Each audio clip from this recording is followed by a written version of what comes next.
The evening air hung still and heavy over the suburban neighborhood, its quiet streets bathed in the soft, golden glow of scattered streetlights. Amanda Carter moved with purpose, her leather bag slung over her shoulder, the strap digging slightly into her blazer as she quickened her pace. The faint rustle of leaves stirred by a gentle breeze brushed against her, a fleeting caress that did little to ease the weight of exhaustion pressing down on her. She was a diplomat, a woman seasoned by years of navigating the treacherous waters of international politics, her sharp mind honed by tense negotiations and high-stakes diplomacy. Yet tonight, beneath her polished exterior, she felt the toll of a relentless weariness that seeped into her bones, urging her toward the sanctuary of her car parked just a few blocks away. Her dark eyes scanned the familiar surroundings, her thoughts drifting to the comfort of home, when a sudden glint of light caught her attention. A police cruiser idling beneath a flickering street lamp. Inside the vehicle sat Officer James Miller, his broad frame rigid against the driver's seat, his hands resting on the steering wheel with a tension that betrayed his restless energy. His sharp, unyielding gaze locked onto Amanda as she crossed the intersection, her silhouette framed briefly by the dim light. To James, this quiet neighborhood was his domain, a place where he wielded authority with an iron fist. His reputation preceded him. Whispers of his quick temper and tendency to judge based on little more than a glance had long circulated among the residents. Tonight, his mind buzzed with the vague details of a recent robbery report, a dark-skinned suspect, possibly female, spotted in the area. As Amanda's figure came into clearer view, his instincts flared, suspicion curling like smoke in his chest. Without a second thought, he flipped the switch on his dashboard, and the cruiser's lights erupted in a blinding cascade of red and blue, slicing through the stillness like a jagged blade. Amanda froze mid-step, her breath catching as the siren's wail pierced the air. Her heart thudded against her ribcage, a frantic rhythm she fought to steady as she turned toward the source of the commotion. James flung open the cruiser door and stepped out, his heavy boots striking the pavement with a resounding thud that echoed in the quiet night. "Ma'am, stop right there," he barked, his voice cutting through the silence with a harshness that made her flinch inwardly. She pivoted slowly, her expression a careful mask of surprise tinged with confusion, though beneath it, a flicker of dread began to take root. "Is there a problem, officer?" she asked, her tone measured despite the unease coiling in her stomach. James strode toward her with purpose, his hand resting casually yet ominously in the holster at his hip. He loomed over her as he closed the distance, his presence imposing, his eyes raking over her with a scrutiny that felt invasive. "This neighborhood's had a string of robberies lately," he said, his words clipped and accusatory. "You match the description of someone we're looking for." Amanda blinked, disbelief washing over her like a cold wave. Her lips parted slightly as she processed his words, the absurdity of the situation sinking in. "I'm sorry. What?" she replied, her voice steady but laced with incredulity. "I was just walking home. I live a few blocks away." She gestured vaguely toward the direction she'd been heading, her fingers trembling faintly despite her efforts to keep them still. James's gaze didn't waver, his eyes narrowing as he studied her the way her blazer hugged her frame, the leather bag slung over her shoulder, the purposeful stride she'd had before he'd interrupted her. To him, every detail screamed suspicion, feeding the narrative he'd already constructed in his mind. "What exactly were you doing out here?" he pressed, his tone sharpening. Amanda straightened, forcing herself to meet his stare. "I just left a cafe after a meeting," she said evenly, though the knot in her stomach tightened with every word. "I'm heading to my car." But James remained unmoved, his expression cold and unyielding, a wall of distrust she couldn't penetrate. "Let me see your ID," he demanded, his voice a low growl that brooked no argument. For a moment, Amanda hesitated, her instincts screaming at her to resist, to challenge the blatant overreach. She'd faced down world leaders, stared into the eyes of men who wielded power like a weapon, and yet this encounter felt different, raw, personal, and steeped in a prejudice she couldn't reason away. But she also knew defiance could escalate things further, tipping the situation into dangerous territory. With deliberate slowness, she reached into her bag, her fingers brushing against the cool leather of her wallet as she retrieved it. "Here," she said, holding it out to him, her voice firm despite the tremor of frustration building within her. "But I think you're making a mistake." James snatched the wallet from her hand, his movements brusque, almost dismissive. He barely glanced at the ID before fixing his gaze back on her, his lips curling into a faint, mocking smirk. "This doesn't explain why you're here," he said, tossing the wallet back toward her with a flick of his wrist. Amanda caught it, her frustration flaring into something hotter, something harder to contain. "I just told you," she snapped, her calm facade cracking. "I'm walking to my car after work." "I don't see why that's an issue." His eyes darkened, and he took a step closer, his voice rising with a sharp edge. "Don't get smart with me," he warned, his hand shifting to grip his holstered weapon more tightly, a subtle threat. That sent a jolt of adrenaline through her. Her pulse raced, but she refused to look away, locking eyes with him in a silent battle of wills. "Officer, I'm a diplomat," she said, her voice cutting through the tension like a blade. "I have the credentials to prove it, if you'll just..." He cut her off, his tone dripping with disdain as he loomed over her. "We'll see about that. Right now, you look suspicious, and I'm not taking chances." The air between them crackled with unspoken hostility, a storm brewing in the space where reason should have prevailed. Amanda felt the weight of his judgment pressing down on her, a suffocating force rooted not in evidence, but in the color of her skin, the assumptions he'd made before she'd even opened her mouth. "I've done nothing wrong," she said firmly, her voice steady despite the chaos swirling around her. "You're detaining me for walking down a street. You don't have any grounds for this." James ignored her, stepping back to speak into his radio, his eyes never leaving her. "Possible suspect detained," he said, his words clipped and final. Requesting backup, the declaration hit Amanda like a physical blow, her breath catching as indignation surged through her. "Detained," she repeated, her voice rising with disbelief. "Based on what? My skin color, the way I'm dressed? You haven't even asked me a real question." His expression hardened, a flicker of anger flashing in his eyes. "Enough," he snapped, his hand shooting up to silence her. "Hands where I can see them." Amanda stood frozen, her anger simmering just beneath the surface, a molten current threatening to spill over. "You're profiling me," she said, her words sharp and deliberate. "You don't even know who I am." James sneered, taking another step toward her. "We'll figure out who you are soon enough," he shot back, his voice thick with contempt. The sound of a car door slamming nearby jolted them both, drawing their attention to a growing crowd of onlookers. A man across the street had pulled out his phone, the faint glow of its screen illuminating his face as he began recording. A woman walking her dog paused on the opposite sidewalk, her eyes wide with concern as she clutched the leash tighter. Another bystander joined them, their murmurs rising into a chorus of unease. "She hasn't done anything," the man with the phone called out, his voice carrying across the empty street. "Why are you harassing her?" James's head snapped toward the onlookers, his jaw tightening as he registered the camera trained on him. "Step back," he shouted, his free hand waving aggressively. "This doesn't concern you." But the bystanders held their ground, their defiance emboldening Amanda. She seized the moment, her voice rising with a clarity that cut through the escalating chaos. "Officer Miller, you're making a mistake," she said, her tone unwavering. "I strongly suggest you let me show you my diplomatic credentials before this gets out of hand." For a fleeting second, James hesitated, a crack appearing in his armor of certainty. But her defiance seemed to stoke his anger further, and he stepped closer, towering over her with a menacing intensity. "I don't care who you claim to be," he spat, his words venomous, each syllable captured by the bystander's camera. Amanda felt the weight of the situation bearing down on her, a crushing force that tested every ounce of her resolve, but she refused to break, her voice steady as she met his gaze head-on.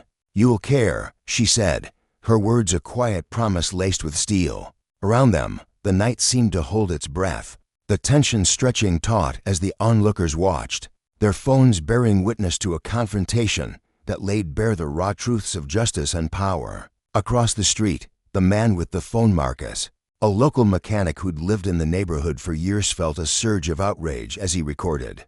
He'd seen James's heavy-handed tactics before, had heard the stories of neighbors stopped for no reason other than their appearance. His hands shook slightly as he held the device steady, his voice trembling with conviction as he called out again, "Let her go, man. You've got no cause for this."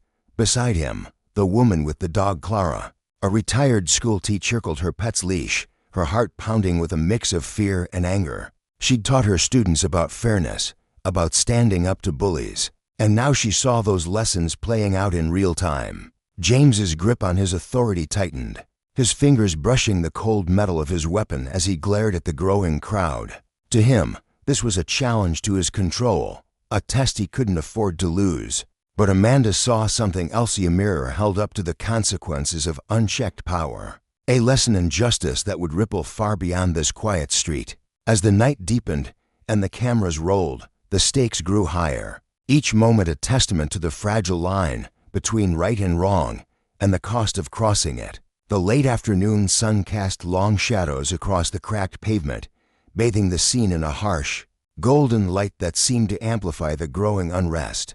A faint breeze carried the distant hum of traffic, but here, in this tense corner of the city, the air felt stagnant, heavy with the weight of confrontation. James Miller, a broad-shouldered officer with sweat beading on his brow, stood rigid, his fingers still clamped around Amanda Carter's wrist like a vice. His breath came in short, ragged bursts, betraying the storm of frustration churning inside him. His dark eyes, narrowed into slits, darted from Amanda to the growing cluster of onlookers, their faces a mix of curiosity, anger, and disbelief. "Let go of me before this gets any worse," Amanda said, her voice low but firm, slicing through the haze of his anger like a blade. She didn't flinch, didn't pull away. Her stance was steady, rooted in a quiet defiance that only seemed to stoke his fury. James turned his glare back to her, his grip tightening for a fleeting moment before he spoke. "You think you can scare me with all these people watching?" he hissed, his words dripping with venom. "This is my job.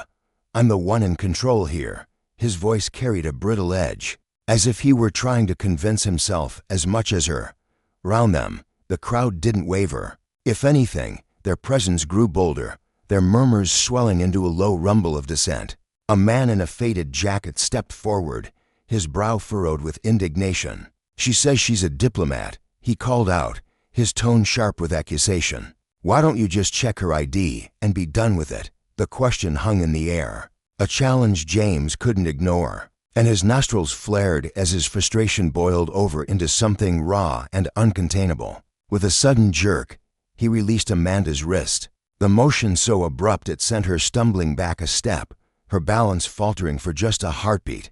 She caught herself quickly, her hand instinctively cradling the spot where his fingers had dug into her skin, leaving behind a dull, throbbing ache.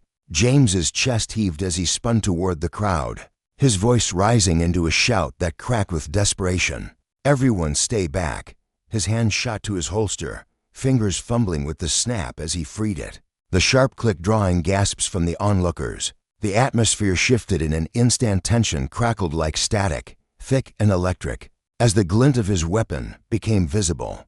"Ho, is that really necessary?" A woman's voice rang out, high and incredulous, her phone already raised to capture the escalating chaos. More devices appeared, a forest of screens glowing in the fading light, each one a silent witness to James's unraveling composure. He raised one hand, the other resting on the gun still nestled in its holster, its presence a quiet threat. "This is an official investigation," he bellowed, his voice straining to mask the panic clawing at his throat.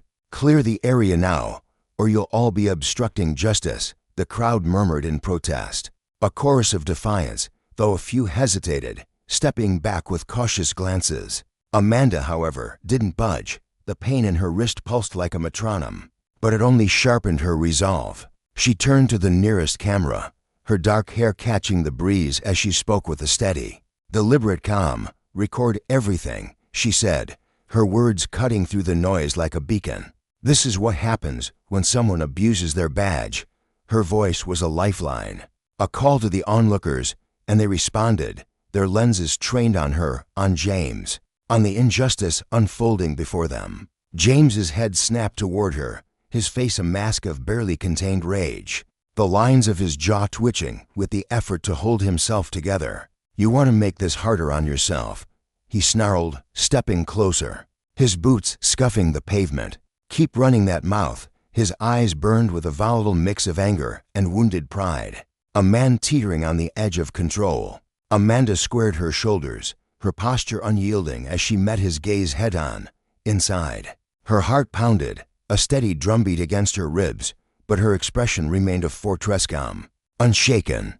"The only one making this harder is you, Officer Miller," she replied, her tone measured but laced with steel. "Your actions are on camera. Think carefully about what you do next." Her words landed like a gauntlet, a quiet dare that seemed to hang between them, heavy and unmovable. His hand hovered near his gun, trembling slightly as he glared at her, torn between the fury surging through him and the weight of those relentless cameras. The tension was a live wire, sparking between them, neither willing to yield. Amanda tightened her jaw, her voice dropping to a cold, resolute edge. "This has gone far enough. Officer Miller, let me get my diplomatic passport, and you'll see exactly who I am. We can end this before it spirals any further." James sneered, his posture stiffening as if her words were a personal affront. "You've been nothing but trouble since I laid eyes on you," he snapped, his eyes narrowing into slits. "Enough stalling, hand me that bag." His demand was a growl, rough and impatient, but Amanda shook her head, her resolve unshaken. "No," she said firmly, "I'll get it myself." She reached for the strap of her bag, her movements slow and deliberate, a quiet assertion of her autonomy. Inside, a flicker of unease stirred. She knew how unpredictable he'd become, but she buried it beneath her outward calm. James, however, wasn't about to relinquish his grip on the situation. With a sudden lunge, he seized the strap before her fingers could close around it, his hand rough and unyielding. "I said give it to me," he barked, his voice a jagged edge of frustration. Amanda pulled back, her hands gripping the bag in a fleeting tug-of-war. "Stop," she protested, her tone sharp with anger, but James's strength overpowered her. With a brutal yank, he tore the bag from her grasp, sending her stumbling backward onto the pavement. The crowd gasped, a collective intake of breath as she caught herself, her palms scraping against the rough surface. James clutched the bag tightly for a moment, his knuckles white, his chest rising and falling with heavy breaths. Then, with a snarl of impatience, he upended it, shaking it violently until its contents spilled across the ground. In a chaotic cascadepans clattered, a notepad thudded softly, her phone skidded a few inches, and finally, the dark leather of her diplomatic passport landed with a quiet slap. Amanda's anger flared, hot and fierce, as she pushed herself to her feet. "What are you doing?" she demanded, her voice trembling with outrage. "You can't just..." James cut her off, his snarl drowning her words as he kicked the empty bag aside with his boot, the motion sending the passport sliding farther away, its gold-embossed emblem glinting faintly in the dimming light. "What the hell are you doing?" A voice broke through the chaos, sharp and indignant. It belonged to a man in his 30s, his face flushed with disbelief as he stepped closer, his phone still recording. His name was Tom, a local mechanic who'd been on his way home when he'd stumbled into this mess. Now, his hands shook slightly, not from fear, but from a righteous anger that had been building since he'd first seen James's rough handling of Amanda. "She's showing you proof, and you're ignoring it. This is insane." James whirled on him, his hand flying up in an aggressive gesture. "Back off," he shouted, his voice cracking under the strain. "This is official police business, stay out of it." But Tom didn't flinch. He planted his feet, his broad shoulders squared, his camera unwavering. "Official, this looks like harassment to me," he shot back, his tone steady despite the venom in James's glare. Amanda seized the moment, her voice rising above the fray, cutting and precise. "Are you really going to ignore my credentials, Officer Miller? Or are you just trying to dig yourself a deeper hole?" James snapped his attention back to her, his expression darkening into something almost feral. "You think you're in charge here?" He spat, gesturing wildly at the crowd. "You think this is some kind of game? This is what happens when people don't follow the law." His words were a desperate grasp at authority, but they only fueled the crowd's unrest. A woman named Leela, standing a few feet away, stepped forward, her curly hair bouncing as she shook her head in disgust. She was a nurse, her shift just ended, and the exhaustion in her eyes was overshadowed by a growing fury. She hasn't done anything, Leela said, her voice trembling with emotion. You're the one breaking the law here. The murmurs grew louder, a swell of anger rippling through the onlookers as more phones emerged, their lenses glinting like eyes in the twilight. James's frustration erupted. He lunged toward Tom, shoving him hard in the chest with both hands. Tom stumbled, his sneakers scuffing the pavement, but he caught himself, his camera still trained on James. What the hell is wrong with you? Tom shouted, his voice rising above the commotion. You're assaulting people now. James's face twisted with rage, his voice cracking as he yelled back, stay out of it. He turned to Amanda, his chest heaving, sweat trickling down his temple. You're all interfering with a police investigation. Clear out, or I'll arrest every last one of you. The crowd erupted, a chaotic chorus of outraged shouts of you're out of control, and let her go, overlapping in a furious crescendo. Amanda held her ground, her wrists still aching, her pulse hammering in her ears. She stepped forward, her voice slicing through the din with icy precision. Call your supervisor. Officer Miller. Right now, this has gone beyond anything you can justify. James ignored her, his hand darting to his radio instead. Dispatch, he barked, his words clipped and urgent. I need backup at my location. Situation escalating. As he spoke, a young woman named Sarah edged closer, her wide eyes fixed on the passport still lying in the dirt. She was a college student, her backpack slung over one shoulder, and her voice trembled with a mix of fear and defiance as she pointed. Just pick it up and read it. You're making a fool of yourself. James's head whipped toward her, his eyes blazing. You don't tell me how to do my job, he roared, his hand twitching near his holster as if itching to draw. Amanda's voice broke through again, sharp and commanding. Enough, she said, her tone a whip crack in the chaos. You're escalating this because you can't admit you're wrong. I demand you pick up that passport and verify my identity now. Her words settled over the scene like a sudden hush, all eyes turning to James. His jaw clenched, his face flushed a deep crimson, but he didn't move toward the passport. Instead, he stepped back, his radio gripped tightly in his fist. You all think you're so smart, he muttered, his voice low and dripping with contempt. We'll see how smart you are when backup gets here. The crowd's response was immediate and fierce. We're not scared of you, Tom shouted, his voice raw with defiance. You're the one in the wrong, Leela added, her hands trembling as she held her phone higher. Amanda straightened, her gaze locked on James, unflinching despite the pain radiating from her wrist. You've made this worse for yourself at every turn, she said, her tone cold and deliberate. But it's not too late to fix it.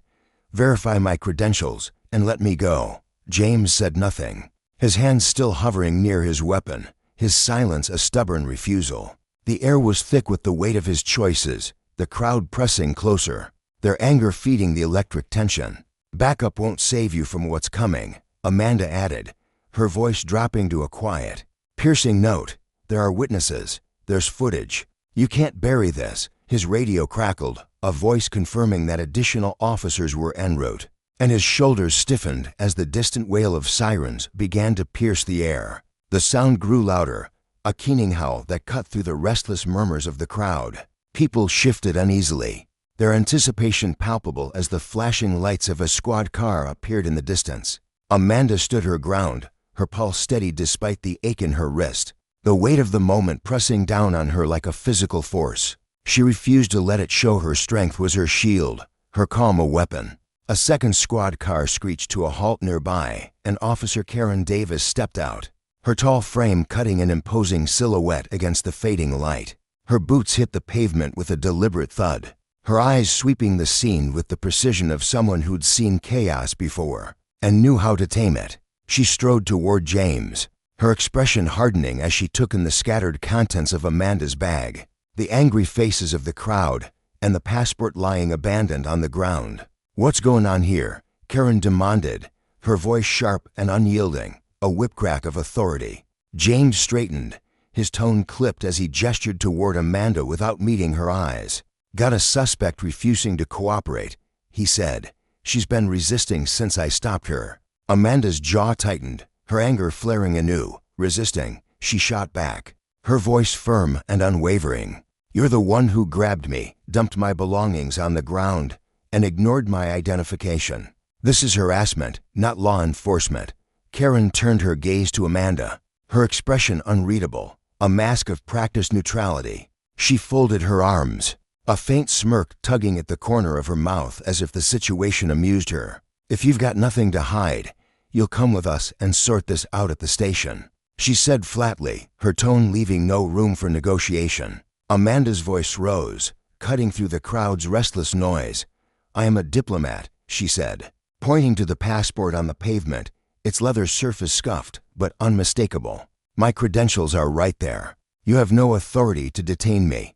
Karen's eyes flicked to the passport, a brief glance that lingered for less than a second before she dismissed it, her smirk deepening. The gesture was a silent declaration. She had already made up her mind. Round them, the crowd pressed closer, their phones still recording, their voices a rising tide of outrage. Tom stepped forward again, his face flushed with frustration. She's telling you who she is. Why won't you listen? Leela joined him, her hands trembling as she clutched her phone. This isn't justice, this is abuse. The sirens wailed louder, more lights flashing in the distance as additional officers approached.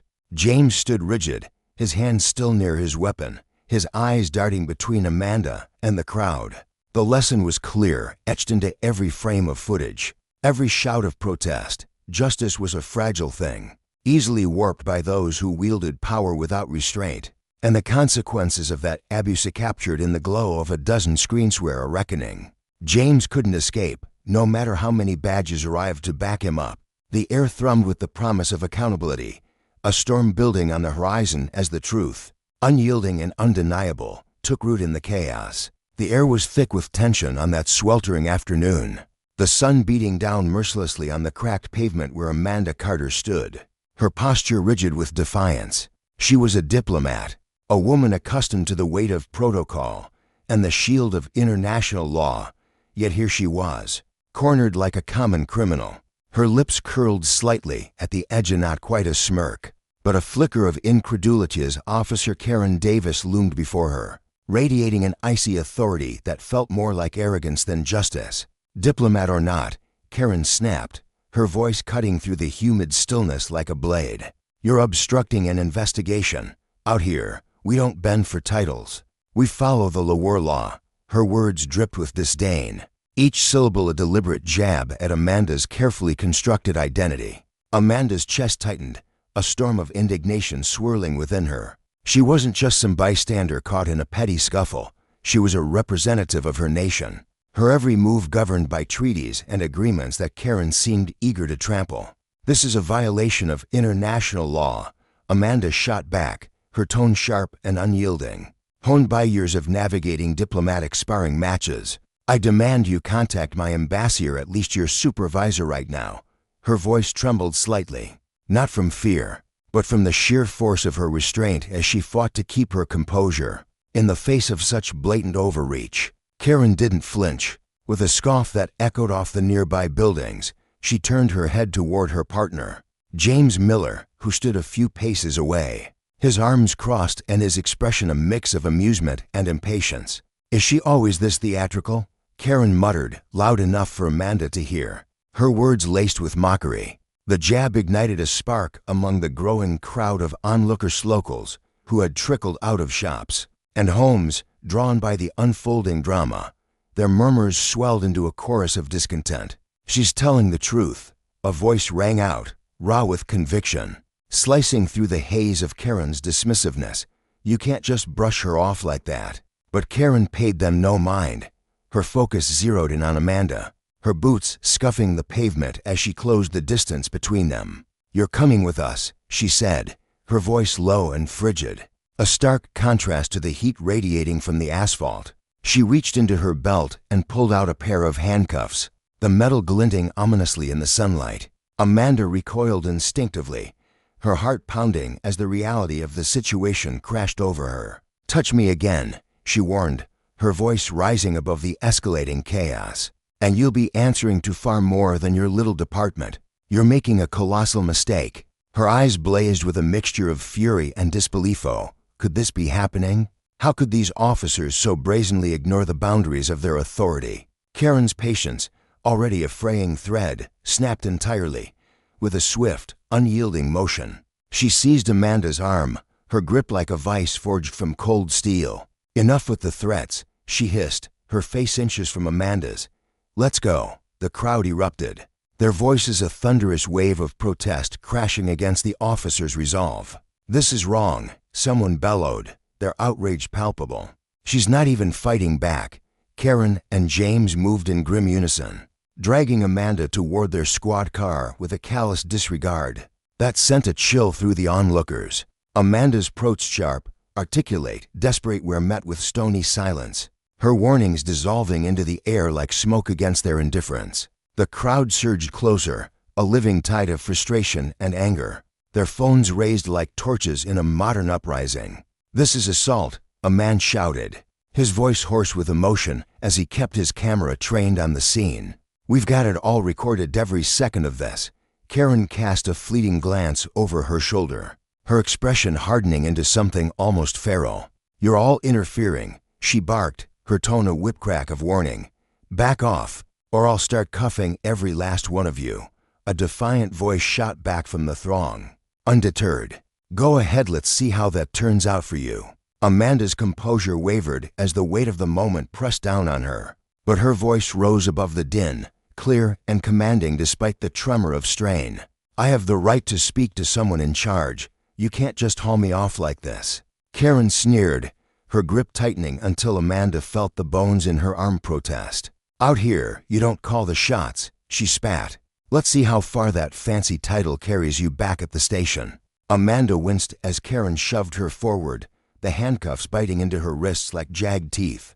But she refused to break. Turning her head, she locked eyes with the nearest camera lens, her voice a clarion call. "Keep recording," she shouted. "Don't stop until they're held accountable." Her words electrified the crowd, spurring them into action. "We're not going anywhere," a woman cried out, her voice trembling with resolve. "This isn't over." With a final, contemptuous shove, Karen forced Amanda toward the open door of the squad car.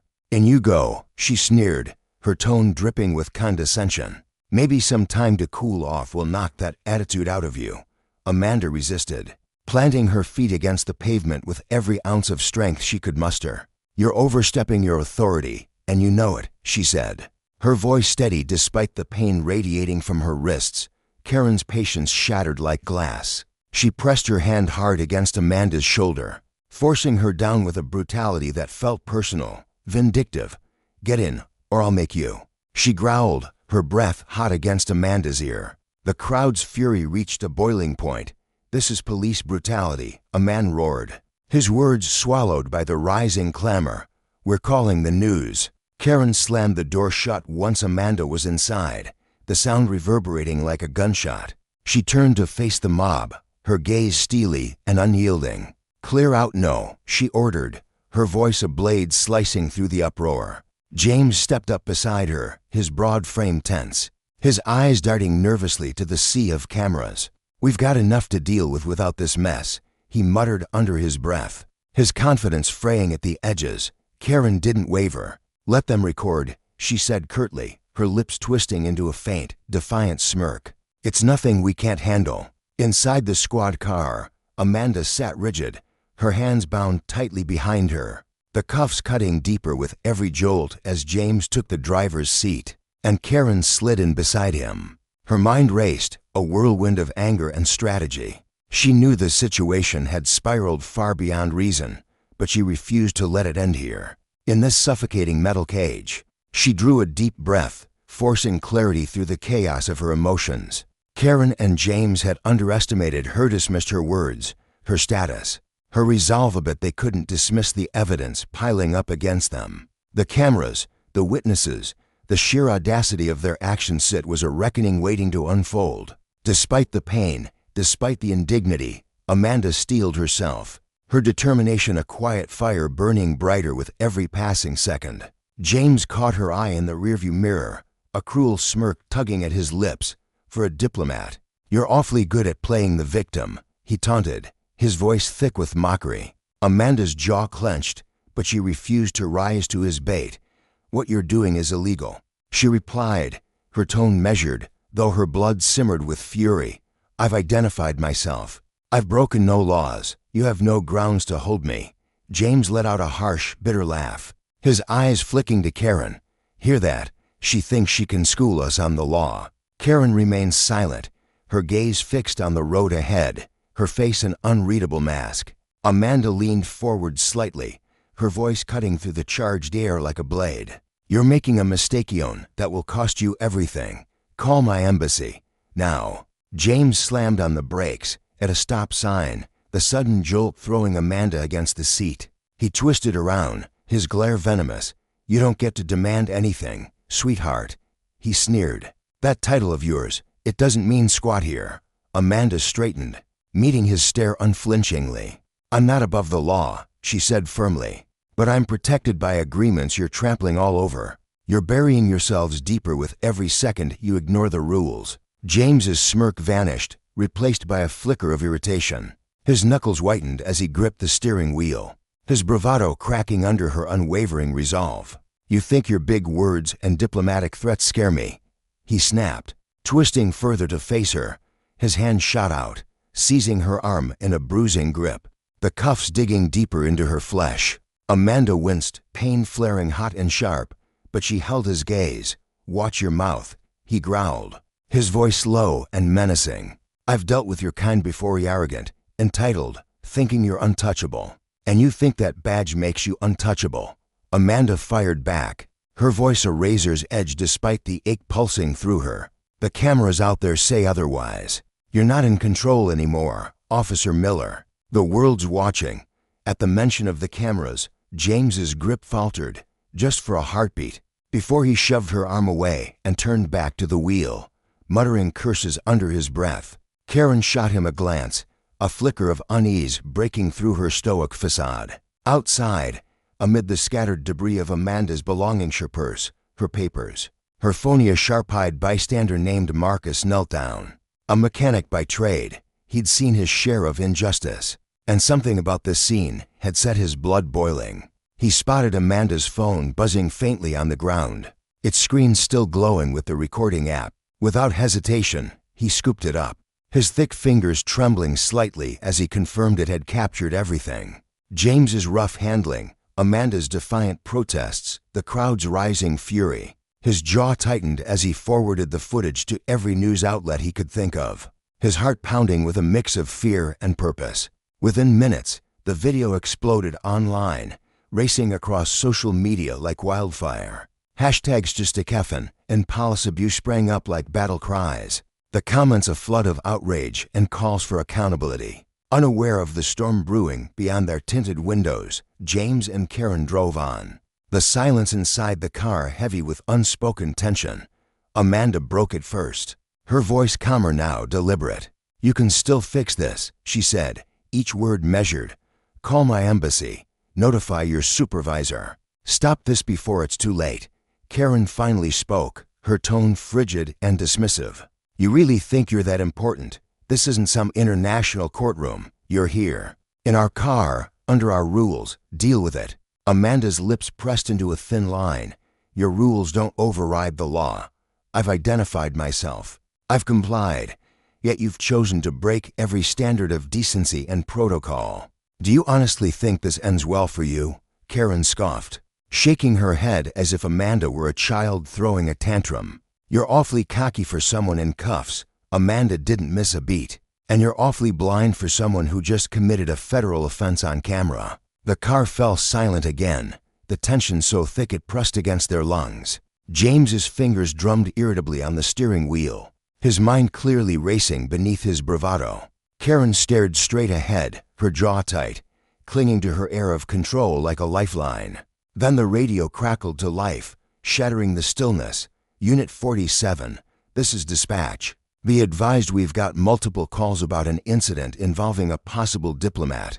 Do you need backup? Karen's eyes met James's, her brows knitting together in a rare moment of uncertainty. Before James could respond, Amanda leaned forward as far as her restraints allowed, her voice ringing out loud and clear. "Yes, they need support," she said, her words a lifeline thrown into the chaos. "And they need it now." In that moment, the weight of justice loomed large, a force neither Karen nor James could outrun. Their abuse of power, their arrogance, had set in motion a chain of consequences they couldn't control. Amanda, battered but unbroken, knew this was more than a personal battle. It was a lesson etched in real time, a testament to the fragility of authority when it oversteps its bounds. The crowd, the cameras, the spreading footage of were the chorus of a reckoning, amplifying a truth as old as time. Power without restraint invites its own downfall. And as the squad car rolled on, the world outside closed in, ready to demand answers. The air crackled with tension, a suffocating static that seemed to pulse through the dimly lit street where Amanda Carter stood. Her wrists chafed from the cold bite of handcuffs. She was no ordinary prisoner. Her title carried weight, her voice a beacon of authority even in this moment of captivity. "I am Amanda Carter," she declared, her words cutting through the chaos like a sharpened blade. "A United Nations diplomat. I'm being held against my will, and I demand you notify my embassy at once." Her tone was steady, resolute, though beneath it simmered a quiet fury, a storm brewing in her chest as she stared down her captors. James Miller, the officer towering over her, slammed the patrol car's radio off with a force that betrayed his unraveling composure. His face twisted into a mask of rage, sweat beading along his brow despite the chill in the air. "You don't get to talk to dispatch," he barked, his voice splintering under the strain, a brittle edge revealing the cracks in his bravado. His hands trembled faintly as he gripped the edge of the car door, his knuckles whitening. He wasn't just angry, he was afraid, and Amanda could see it in the way his eyes darted, searching for an escape from the mess he'd created. Her gaze bore into him, unrelenting, a silent challenge that stripped away his pretense. "What's the matter, Officer Miller?" she asked, her voice low and cutting, each syllable dripping with defiance. "Are you scared they'll hear the truth and unravel your little charade?" Her lips curled slightly, not quite a smile, but a flicker of triumph, as if she could already sense the tide turning. Beside James, Karen Davis leaned toward the radio, her movements deliberate but tense. "Like a coiled spring ready to snap. Dispatch," she murmured, her voice hushed yet firm. "Disregard that. We've got this under control." Her words hung in the air, fragile and unconvincing, and Amanda let out a sharp, incredulous scoff. She shook her head, the motion slow and deliberate, her dark hair catching the faint glow of the streetlights. "Under control," she repeated, her tone laced with bitter amusement. "Is that what you're calling this disaster? You've lost your grip, and now you're scrambling to bury the evidence of your mistake." Her eyes flicked between the two officers, pinning them with the weight of her accusation. Karen's hand hesitated over the radio, her fingers twitching as her phone buzzed sharply against her hip. She pulled it out, her brow furrowing as she scanned the screen. The irritation etched into her features melted into something colder, alarm, raw and unfiltered. James caught the shift immediately, his frown deepening as he leaned closer. "What is it?" he demanded, his voice rough with suspicion. Karen swallowed hard, her throat bobbing as she met his gaze. "It's a notification," she said, her voice dropping to a near whisper. "There's a video trending about this." She gestured vaguely at the scene around them, Amanda in cuffs, the growing crowd of onlookers, the air thick with outrage. Someone posted footage. "It's spreading like wildfire." At that, Amanda allowed herself a small, victorious smile, her eyes glinting with a fierce satisfaction. "I told you," she said softly, her words carrying the weight of inevitability. "The world is watching." She straightened as much as the cramped back seat of the patrol car allowed, her posture radiating defiance despite the restraints. The officer's fragile illusion of authority was crumbling, and she could feel its shift in power. The eyes of countless strangers bearing down on James and Karen through the lens of that viral video. The moment shattered as the piercing screech of tires sliced through the night. A sleek black sedan rolled to a stop beside the patrol car, its polished surface gleaming ominously under the streetlights. The doors flew open with precision, and out stepped Richard Blake, Amanda's commanding superior at the United Nations. His presence was a force unto itself, dull and imposing, his tailored suit pristine, his every step radiating an unshakable authority. Flanking him were two aides, their sharp suits and clipped movements marking them as extensions of his will. Richard's piercing gaze swept the scene, Amanda restrained, the crowd's shouts swelling into a chorus of protest, and the two officers standing rigid, their faces pale under the scrutiny. "Officer Miller," Richard's voice boomed across the distance, a thunderclap that silenced the murmurs of the onlookers. He strode forward with purpose, his tone leaving no room for defiance. "What in God's name is happening here? Why is my diplomat in handcuffs?" His words were a blade, precise and unyielding, cutting through the officer's flimsy defenses. James stiffened, his broad shoulders squaring as a flush crept up his neck, betraying his unease. He shot a quick, nervous glance at Karen, who stood frozen beside him. Before forcing his voice to steady, she resisted questioning. He began, his words tumbling out in a defensive rush. She refused to cooperate, ticked suspicious enough too. Richard's hand shot up, a gesture as sharp as a judge's gavel, silencing James mid-sentence. "Amanda Carter is a United Nations diplomat," he said, his voice icy and deliberate, each word a condemnation, a fact you were made well aware of, despite her clear identification. "Detaining her isn't just an overstep, it's a blatant violation of international law." His eyes narrowed, daring James to argue. "She wouldn't comply," James insisted, his voice cracking as desperation seeped through. "Shesh." "She what?" Richard snapped, stepping closer, his presence looming like a storm cloud. "She tried to show you her diplomatic credentials. She demanded you contact her embassy, as protocol requires, and you call that resisting?" Karen stepped in, her voice firm but strained, her arms crossing tightly over her chest as if to shield herself from the onslaught. "Sir." She was causing a scene. "We followed standard procedure." "Standard procedure?" Richard's expression darkened, his brows knitting together in disbelief. "Since when does standard procedure involve ignoring legal immunity and dragging a diplomat off the street in cuffs?" The crowd erupted around them, their cheers and shouts swelling into a tidal wave of agreement. "That's right," a man bellowed from the edge of the gathering, his voice raw with indignation.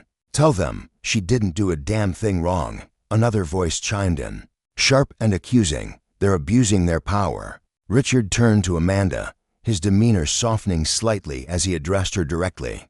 "Miss Carter, are you injured?" His tone carried a flicker of concern, though his posture remained unyielding. Amanda straightened as much as the cramped space allowed, her chin lifting with quiet dignity. "Nothing permanent," she replied, her voice steady despite the tremor of exhaustion beneath it. "But I won't pretend this hasn't caused damage, and not just to me, but to the principles we're sworn to uphold."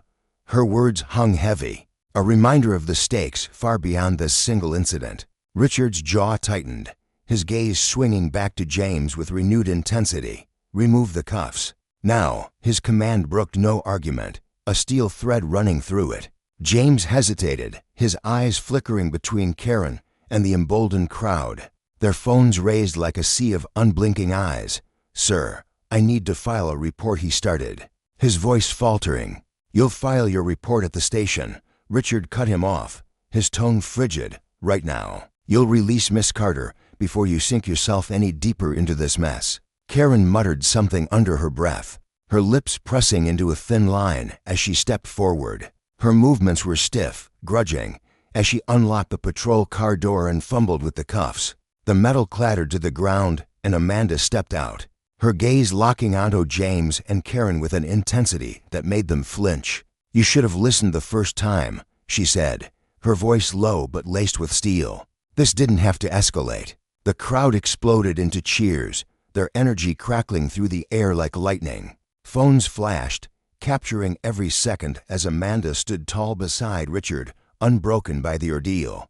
"You'll regret this," a woman shouted at James, her voice thick with righteous anger. "We've got it all on video." James scowled, his jaw clenching so tightly it looked painful, but he said nothing. His hands balled into fists at his sides, his authority slipping through his fingers like sand. Then, from the edge of the scene, a younger officer stepped forward, a rookie, his uniform crisp but his face etched with uncertainty that gave way to resolve. "Sir," he said, addressing Richard, his voice trembling slightly but firm, "there's something you should know. This isn't the first time Officer Miller's been accused of profiling and excessive force." James whirled on him, his face flushing a deeper red. "Watch yourself, rookie," he snarled, his voice a low growl, but the younger officer didn't back down, his shoulders squaring as he pressed on. "It's the truth. There've been complaints, formal ones that got swept under the rug. People have been hurt before, and no one's done a thing about it." The crowd's murmurs grew into a roar, their anger now tinged with vindication. Richard's expression turned graver still, his eyes locking onto James with a cold finality. "Those complaints will be revisited," he said, his voice a promise carved in stone. "You, Officer Miller, will face a full investigation starting immediately." James opened his mouth to protest, but Richard's glare silenced him, a warning as sharp as a blade. "I'd think very carefully before you say another word," Richard said. "This is already spiraling far beyond your control." Karen shifted uncomfortably beside him, her arms tightening across her chest, her face a mask of barely concealed panic. "Sir, this isn't necessary," she tried, but Richard's cutting look stopped her cold. "It's more than necessary. This kind of behavior ends here." He turned to Amanda, gesturing toward his sedan. "Miss Carter, let's leave this behind. I'll escort you back to your embassy." But Amanda shook her head, her resolve hardening like tempered steel. "No," she said firmly. "I'm going to the station. This doesn't stop here. They need to answer for what they've done, and not just to me, but to everyone else they've wronged." Richard paused, his eyes searching hers, weighing the fire in her words. Then he nodded, a flicker of respect crossing his features. "Very well. I'll go with you." As Amanda walked past James, she met his gaze one last time. "You thought you could silence me," she said quietly, her voice carrying an edge that cut deeper than any shout. "You were wrong." James didn't respond, his fists trembling at his sides as the crowd surged forward, following Amanda and Richard toward the sedan. Their chants echoed through the streets. "Justice for Amanda. Hold them accountable." A rallying cry that reverberated off the buildings. Karen and James stood rooted in place, their authority stripped bare, the weight of their actions crashing down around them. Inside the police station, the atmosphere was a taut wire ready to snap.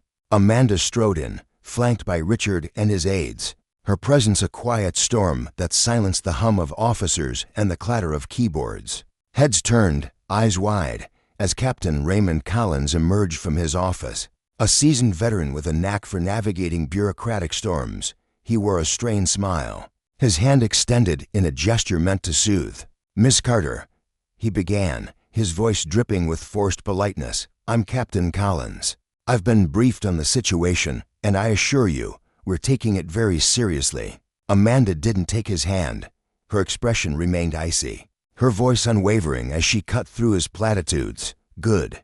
Then you'll understand why I expect immediate action, not empty words."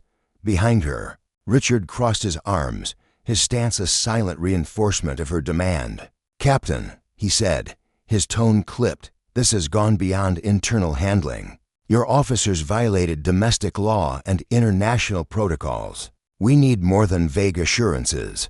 Collins raised his hands, a placating gesture that did little to mask his discomfort. "I understand your frustration, truly. I've spoken with Officers Miller and Davis, and I've ordered a preliminary review of the incident. If there's any misconduct, we'll take appropriate measures." "Preliminary review?" Amanda's voice sliced through his careful phrasing, sharp and unyielding. "Captain Collins, I was unlawfully detained, harassed, and physically harmed despite identifying myself as a diplomat. There's no if Haredi misconduct is undeniable." Her words landed like blows, and Collins shifted under their weight, the eyes of his officers and the gathered bystanders pressing down on him like a physical force. The lesson was clear. Justice wasn't a passive promise, it was a force to be demanded, a reckoning for those who wielded power without care. James and Karen had abused their authority, and now the consequences were closing in, a tidal wave they could no longer outrun. For Amanda, this wasn't just about hair, it was about every voice they'd silenced, every life they'd bruised. And as she stood in that precinct, her resolve unshaken. The depth of their failure became a mirror held up to the world, reflecting the cost of unchecked power. The air in the room hung heavy, thick with unspoken tension as Amanda Carter stood poised, her every nerve alight with a fire she could barely contain. She took a deliberate step forward, her heels clicking sharply against the polished floor of the precinct's meeting room, a sound that cut through the murmurs like a blade. Her voice rose, piercing and unyielding, trembling not with fear but with the raw, righteous fury that had been simmering inside her for far too long. "Your protocols," she said, each word dripping with disdain, "were tossed aside the moment your officers looked at the color of my skin and decided that was enough to brand me a criminal. I'm done hearing excuses about time and process. This ends now." Her eyes, sharp and unflinching, locked onto Captain Raymond Collins, daring him to look away. Collins stood behind his desk, his broad shoulders stiffening as though bracing for an invisible blow. The polished veneer of professionalism he wore so careful, years of practice calm. In the face of scrutiny began to fracture. His jaw tightened, a muscle twitching faintly beneath the skin, betraying the storm brewing within him. "Miss Carter," he began, his tone measured but strained, "I'm asking for your patience while we navigate this. Investigations like these take time to handle properly." His words were a plea cloaked as a command, but to Amanda they sounded hollow, a flimsy shield against the truth she carried. Patience, the word ignited something feral in her. Amanda's lips curled into a bitter smile, her fury surging like a tide she could no longer hold back. "Patience," she snapped, her voice cracking like a whip. "I don't need patience, Captain. What I have is evidence." Her hand plunged into her bag with a swift, almost violent motion, retrieving her phone as though it were a weapon forged for this very moment. The room fell into a deeper silence, the kind that presses against your chest. As she tapped the screen with trembling fingers, the faint hum of the video starting filled the space, and then James Miller's voice erupted, gruff, accusatory, dripping with arrogance. His words painted a vivid picture of aggression, his dismissal of Amanda's credentials a slap in the face captured for all to hear. Beside him, Karen Davis's icy detachment came through just as clearly, her clipped responses a chilling counterpoint to Miller's bluster. The officers scattered around the room shifted uneasily, their boots scuffing the floor, their eyes darting to one another as the crowd beyond the precinct walls grew louder, their restlessness seeping through the glass. Amanda stopped the recording abruptly, the silence that followed heavier than the noise before it. She lifted her chin, meeting Collins's gaze with a ferocity that made him flinch. "This isn't gossip or guesswork, Captain. This is your officers, on record, abusing their power. And just so you know, this video isn't staying here. It's already with the international media. So tell me, what are you doing about it?"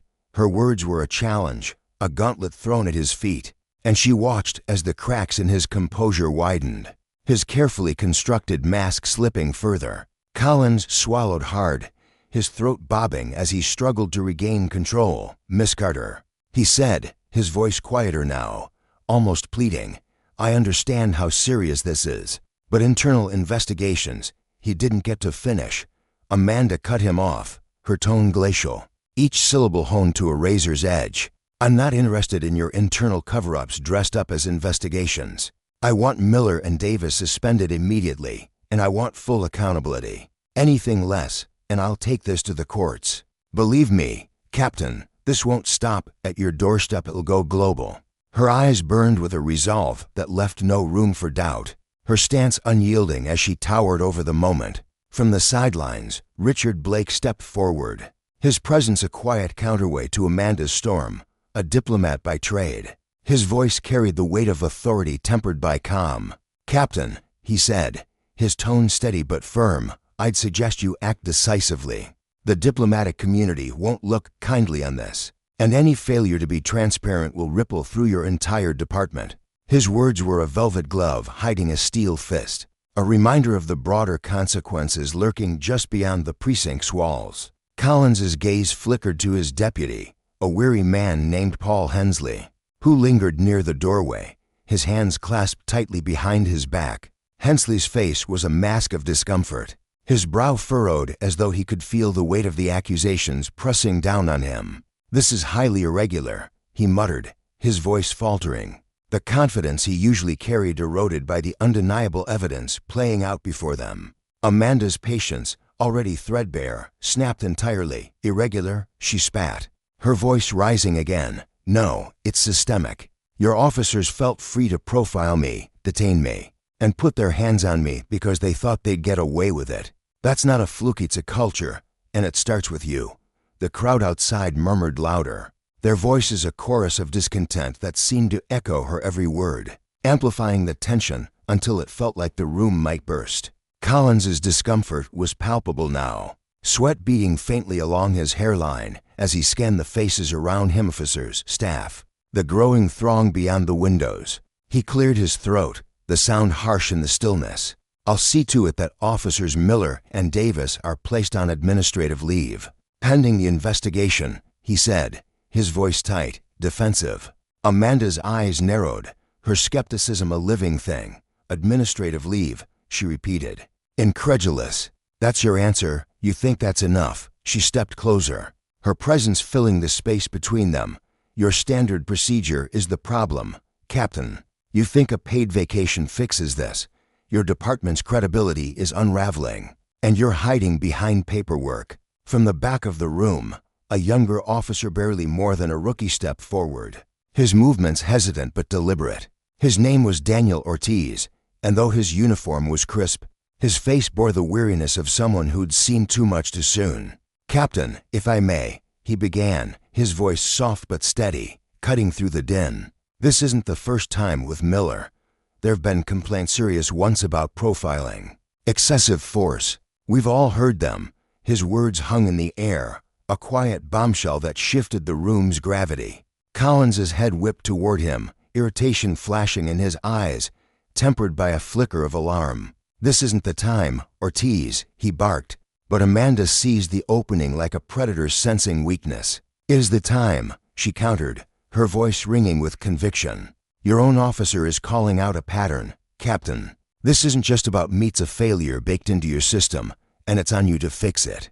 Ortiz met her gaze briefly, a spark of resolve igniting in his dark eyes. "She's right," he said, louder now, his courage growing with every word. "We can't keep pretending it's not happening." The crowd's murmurs swelled into a low roar, the revelation rippling through them like a stone dropped into still water. Amanda pressed forward again, her voice steady as steel. "Captain Collins, this is your shot to prove your department isn't a lost cause. Suspend Miller and Davis without pay, launch an independent investigation, and commit to real reform. Publicly. Do it, or I'll make sure the world knows how to shield your own at the cost of justice." Collins's face flushed a deep red, his lips compressing into a thin, furious line.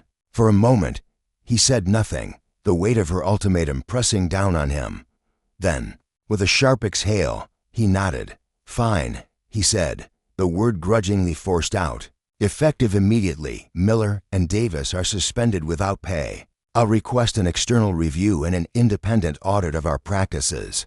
The tension in the room eased, but only slightly. Amanda wasn't done. "I'll be watching," she said, her tone a quiet promise laced with steel. "If I see even a hint of stalling or a cover-up, I'll take this to every authority I can reach, and trust me, Captain, my reach is long."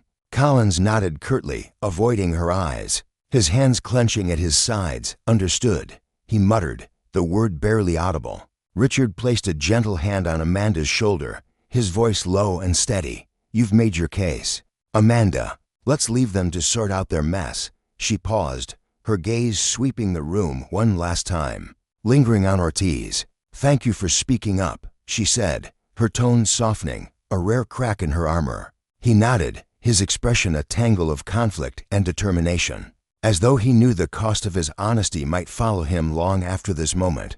As Amanda and her team turned to leave, the air remained thick with unresolved tension, the weight of the media's growing scrutiny pressing down on the precinct, like a storm cloud ready to break. By morning, the video of Amanda's detention had exploded across social media, Miller's aggression and Davis's cold complicity fanning the flames of public outrage. Hashtags like Justice for Amanda and Reform No spread like wildfire. fueled by voices from every corner: activists, celebrities, ordinary people united in their anger at a system that seemed to protect its own above all else. Outside the precinct, the first signs of protest stirred as dawn gave way to midday. A small crowd gathered, their numbers swelling into the hundreds as the hours ticked by. Signs bobbed above their heads: end racial profiling, justice now while chance of no justice. No peace reverberated off the concrete walls, growing louder, more insistent. Amanda arrived, flanked by Richard and a handful of aides, her heart pounding with a mix of vindication and urgency. This wasn't just her fight anymore, it was a movement, a demand for something bigger. A young woman named Danielle approached, her megaphone slung over her shoulder, her eyes bright with the fire of someone who'd found her purpose. "Miss Carter," she said, breathless, her voice raw with emotion. "The crowd's furious, and they should be, but we need to keep this peaceful. If it turns ugly, they'll twist it against us." Amanda nodded, recognizing the wisdom in her words. "You're right. We stay united. Fuck you said a Quantea be the goal. I'll speak to them." Danielle handed her the megaphone, and Amanda climbed onto a makeshift platform, a stack of credits, raising a hand to hush the chants. "Thank you for being here," she began, her voice amplified, cutting through the noise with clarity and strength. "This isn't just about me, it's about every one of us who's faced injustice. We're here to demand change, and we won't be silenced." The crowd roared, their energy surging like a living thing, feeding off her resolve. Inside, Captain Collins watched from a window, his face etched with exhaustion and dread. "This is getting out of hand," he muttered to Hensley, who stood beside him, his own unease palpable. "They're talking about firing Miller," Hensley replied, "but it's not enough anymore. They want the whole system torn down. We're under a microscope." Collins sighed, running a hand over his face. "Get more officers out there. Keep them in check, but don't escalate unless we have no choice. Another disaster's the last thing we need." Outside, the tension thickened as a line of officers formed in front of the precinct, their riot shields glinting in the afternoon sun. The sight stoked the crowd's anger. "This is what we're up against," a protester shouted, his voice hoarse with frustration. A scuffle broke out near the barricade, a young man lunging forward only to be shoved back by an officer's gloved hand. The crowd surged, shouts of outrage rising as others pushed against the line. "Stay back," an officer barked, raising his baton, his voice trembling with nerves. Danielle snatched the megaphone from Amanda, her voice straining over the chaos. "Everyone, calm down. This is what they want, and give them a reason to turn this violent." Amanda stepped forward, her presence a beacon amid the fray. "Stop," she called, her tone firm yet urgent. "We're here for justice, not chaos. Don't let them derail us." Her words cut through the noise, a lifeline pulling the crowd back from the edge. In that moment, the lesson was clear.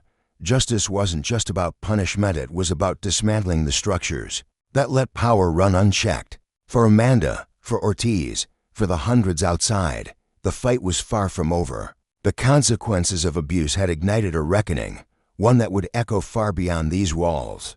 A warning to those who thought authority could shield them from accountability. The air was thick with tension as the crowd stood on the brink of chaos, their anger bubbling just beneath the surface like a pot threatening to boil over. Fists clenched, voices hoarse from shouting, they hesitated, holding back the fury that had been simmering for hours. The scuffle that had erupted moments ago, a chaotic tangle of shoving hands and raised voice, finally petered out, leaving an uneasy stillness in its wake. But the damage was irreversible. Every second of the confrontation had been caught on camera. The officer's forceful shove, a blatant display of unchecked power, followed by Amanda's bold step forward, her figure cutting through the mayhem like a lighthouse piercing a storm. Within minutes, the footage raced across the internet, igniting a wildfire of outrage that spread faster than anyone could have predicted. Inside the precinct, Captain Raymond Collins sat hunched over his desk, the weight of the day pressing down on his shoulders. His phone buzzed incessantly, each vibration a reminder of the storm brewing outside. When it finally rang with a call from the mayor's office, he braced himself. The mayor's voice crackled through the line, sharp and unforgiving, cutting through the usual pleasantries. "Get this under control, Collins," the mayor snapped, his tone laced with barely concealed panic. "This is a PR nightmare, and it's landed square on your doorstep. If you don't act fast, it won't just be Miller's career on the line, he'll come for your head too." Collins gripped the receiver tightly, his knuckles whitening as he forced out a clipped response. "I'm handling it." But the words felt hollow, his confidence crumbling like dry earth beneath his feet. He could feel the walls closing in, the once solid ground of his authority slipping away. Outside, Amanda stood tall amidst the sea of protesters, her dark hair whipping in the wind as she raised her voice above the murmurs of the crowd. The megaphone trembled slightly in her hands, not from fear but from the sheer intensity of her conviction. This moment, she declared, her words ringing out with a clarity that silenced the restless throng, is bigger than one officer, bigger than one incident. We're demanding accountability from a system that's failed us time and time again. Stay strong, stay peaceful, stay focused together. We can force them to hear us." Her voice soared, carrying a raw, unshakable resolve that seemed to ignite the air itself. The crowd erupted in a roar of agreement, their tension transforming into a fierce, unified determination. Protesters linked arms, their chants growing louder, more insistent, as new faces poured in from the sidelines, drawn by the magnetic pull of her words. By late afternoon, the street outside the precinct had transformed into a bustling hive of activity. News trucks lined the curb, their satellite dishes gleaming under the fading sun, while journalists darted through the crowd, microphones thrust forward, cameras flashing like lightning in a storm. The police department scrambled to respond, issuing a statement that was as flimsy as tissue paper vague platitudes about reviewing the situation that only fanned the flames of public fury. Amanda's phone buzzed in her pocket, a message from her legal team lighting up the screen. "Media's pressing hard. We're drafting a formal demand for systemic reforms and immediate officer terminations." Anything to add? Her fingers flew across the keypad as she typed back, her mind racing. "Include a call for independent oversight. The public deserves concrete steps, not hollow promises." She hit send, her jaw tightening with resolve as she glanced back at the growing crowd. As the day stretched into evening, the pressure on the precinct mounted like a gathering storm. Activists huddled with local organizers, their voices a low hum of strategy as they coordinated to keep the protests alive, ensuring a steady stream of voices rising against the injustice. Amanda remained at the forefront, her presence a steady beacon amid the chaos, her eyes blazing with a quiet, unyielding strength. By dusk, the police department caved under the weight of scrutiny, announcing that officers James Miller and Karen Davis were suspended indefinitely without pay, pending investigation. The news rippled through the crowd, met with a mixture of cautious hope and sharp skepticism. Danielle, a weary young woman with a fire in her eyes, stood beside Amanda, her arms crossed tightly over her chest. "It's not enough," she said, her voice cutting through the murmurs like a blade. Amanda nodded, her gaze fixed on the precinct's looming facade. "It's a start," she replied, her tone steady but firm. "But it's not justice. We're not stopping until we see real change." The crowd's chants thundered into the night. "No justice, no peace, accountability now." Their voices a relentless tide crashing against the walls of power. The next day, as protests swelled outside the precinct, the media dug deeper, unearthing the rot at the heart of the scandal. A prominent news outlet dropped a bombshell report, peeling back the layers of Officer James Miller's troubled past. Over 5 years, allegations of racial profiling, excessive force, and misconduct had piled up, each one quietly smothered by bureaucratic red tape, leaving Miller unscathed to wield his authority like a blunt weapon. The headlines screamed across screens and newspapers, "Officer with troubled history, at center of diplomatic scandal," and "James Miller, a pattern of abuse shielded by silence." Inside a cramped conference room, Amanda sat with her legal team, the air heavy with the weight of the revelations. Her attorney, Sarah Hayes, a woman with sharp features and sharper intellect, slid the report across the table, her expression grim. "It's worse than we imagined," she said, her voice low and taut. "Multiple accusations, and every internal investigation cleared him without a shred of real scrutiny." Richard Blake, a burly man with a perpetual scowl, leaned forward, his dark eyes glinting with anger. "This isn't just about Miller anymore," he said, his voice a low growl. "It's the whole damn department. They knew what he was and shielded him anyway." Amanda's face hardened, her fingers tracing the edge of the report as determination flared within her. "And now it's all coming out," she said, her voice steady as steel. "We can't let this get buried again. We keep pushing." The room fell silent, the gravity of her words sinking in, a shared resolve binding them together. As the story gained traction, Miller's former victims emerged from the shadows, their voices trembling with years of suppressed pain. A man in his 30s, his hands still bearing faint scars from a night 3 years prior, faced a reporter's camera with a mix of defiance and exhaustion. "He stopped me for no reason," he said, his voice cracking with frustration. "Slammed me against his car, called me a thief. I filed a complaint, but it went nowhere. They said there wasn't enough evidence." A woman, her eyes shadowed with the memory of a late-night encounter, spoke next, her words heavy with indignation. "He pulled me over, demanded to search my car without cause. I told him he had no right, and he threatened to arrest me for obstruction. I felt so powerless." Each testimony stoked the public's rage, social media erupting with hashtags and calls for an independent probe into the department, with Miller cast as the festering symptom of a deeper sickness. Inside the precinct, the atmosphere was suffocating. Officers shuffled through the halls, avoiding each other's gazes as whispers about Miller's past slithered through the ranks. Some clung to loyalty, muttering that the media was blowing it out of proportion, their voices tinged with defensiveness, but others cracked under the strain. A young officer, his uniform still crisp with inexperience, confided to an internal investigator, his words hesitant but heavy. "I've seen him do things that didn't feel right," he admitted, his eyes darting nervously. "But every time someone spoke up, it got buried. You start wondering if it's even worth trying." Another voice, this one from a grizzled veteran with 20 years on the force, reached a reporter through an anonymous tip.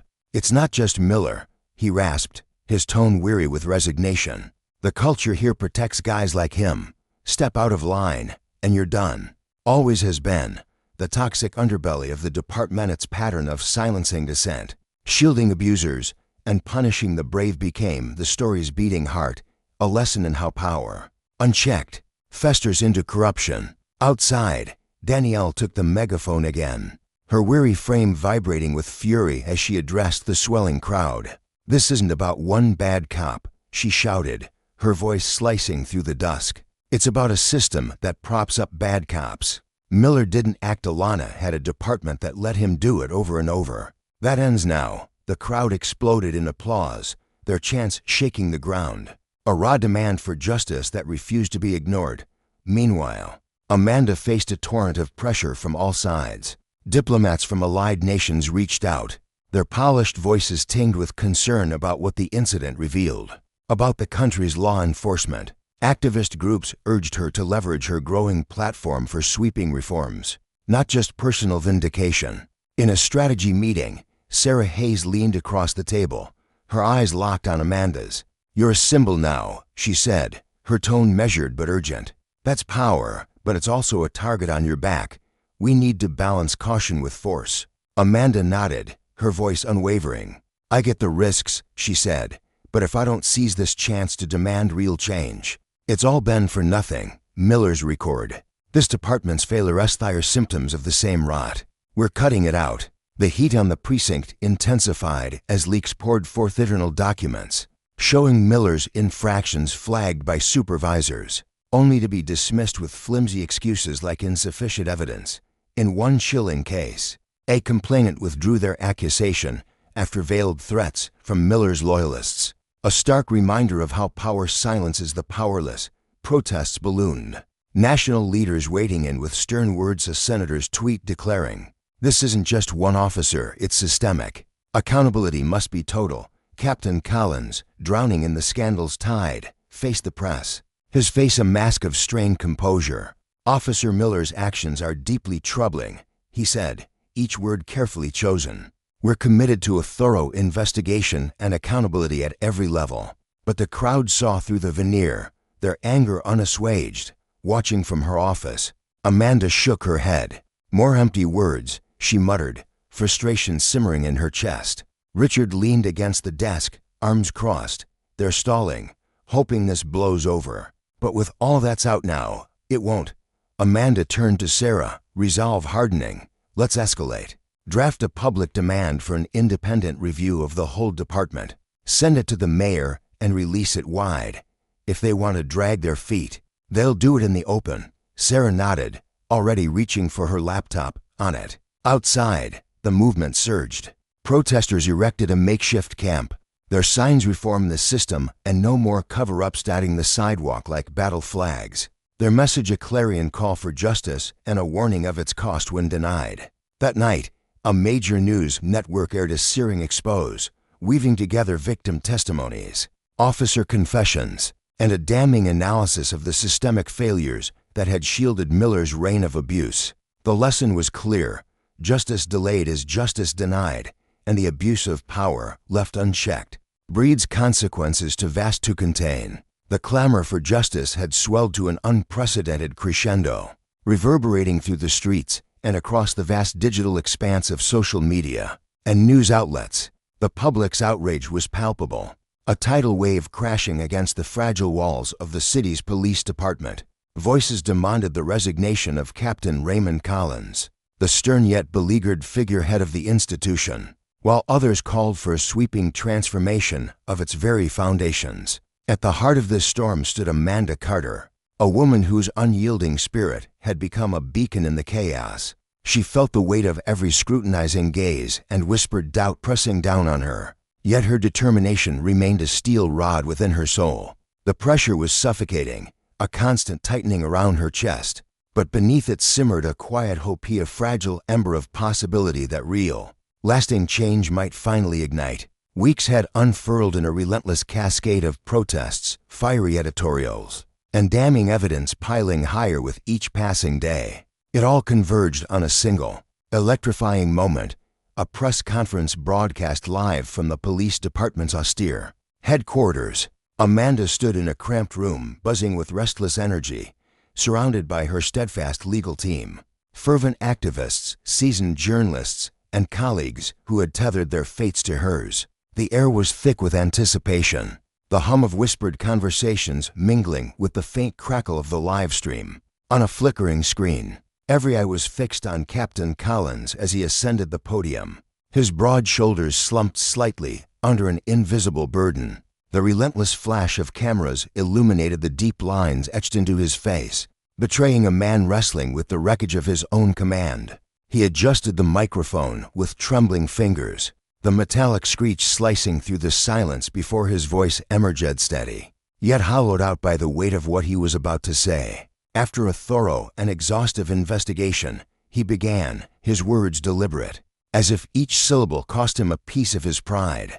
We have determined that Officer James Miller violated departmental policies and engaged in conduct utterly unbecoming of a law enforcement officer. Effective immediately, Officer Miller has been terminated from his position.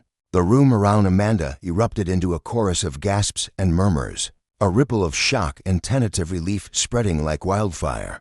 But Collins pressed on, his jaw tightening as he delivered the next blow. Furthermore, we have uncovered evidence of potential criminal misconduct, which has been referred to the district attorney's office. Officer Miller will face charges related to his actions during the detainment of Ms. Amanda Carter, as well as prior incidents unearthed during this investigation. The words landed like a thunderclap. In Amanda's crowded sanctuary, applause broke out, a sharp, jagged sound laced with both triumph and restraint.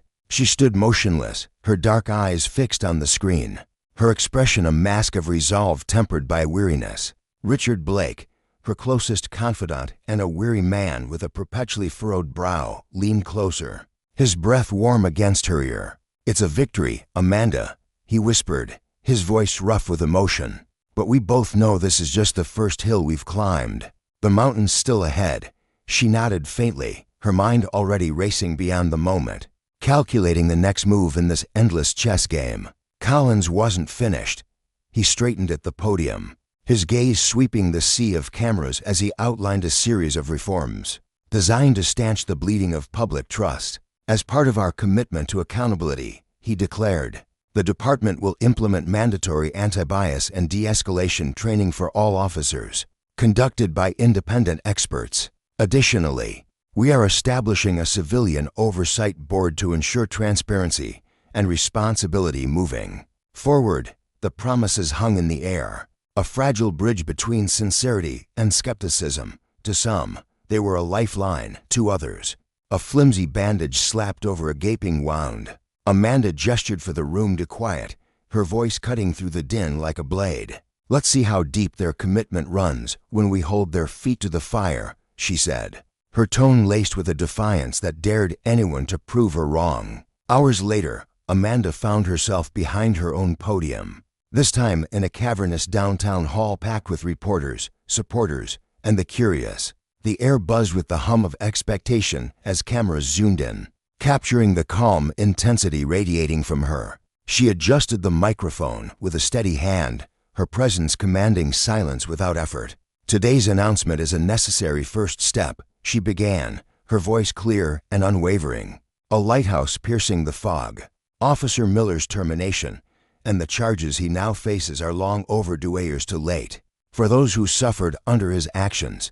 But let me be crystal clear, this is not the finish line. It's the starting gun for a far greater battle. She paused, letting the weight of her words settle into the bones of everyone listening, her gaze sweeping the crowd like a searchlight. The systemic rot that allowed Miller to operate unchecked for so long isn't confined to this department, she continued, her voice rising with quiet fury. It's a symptom of a broader sickness, a culture of impunity that cloaks misconduct in silence and strangles accountability at its root.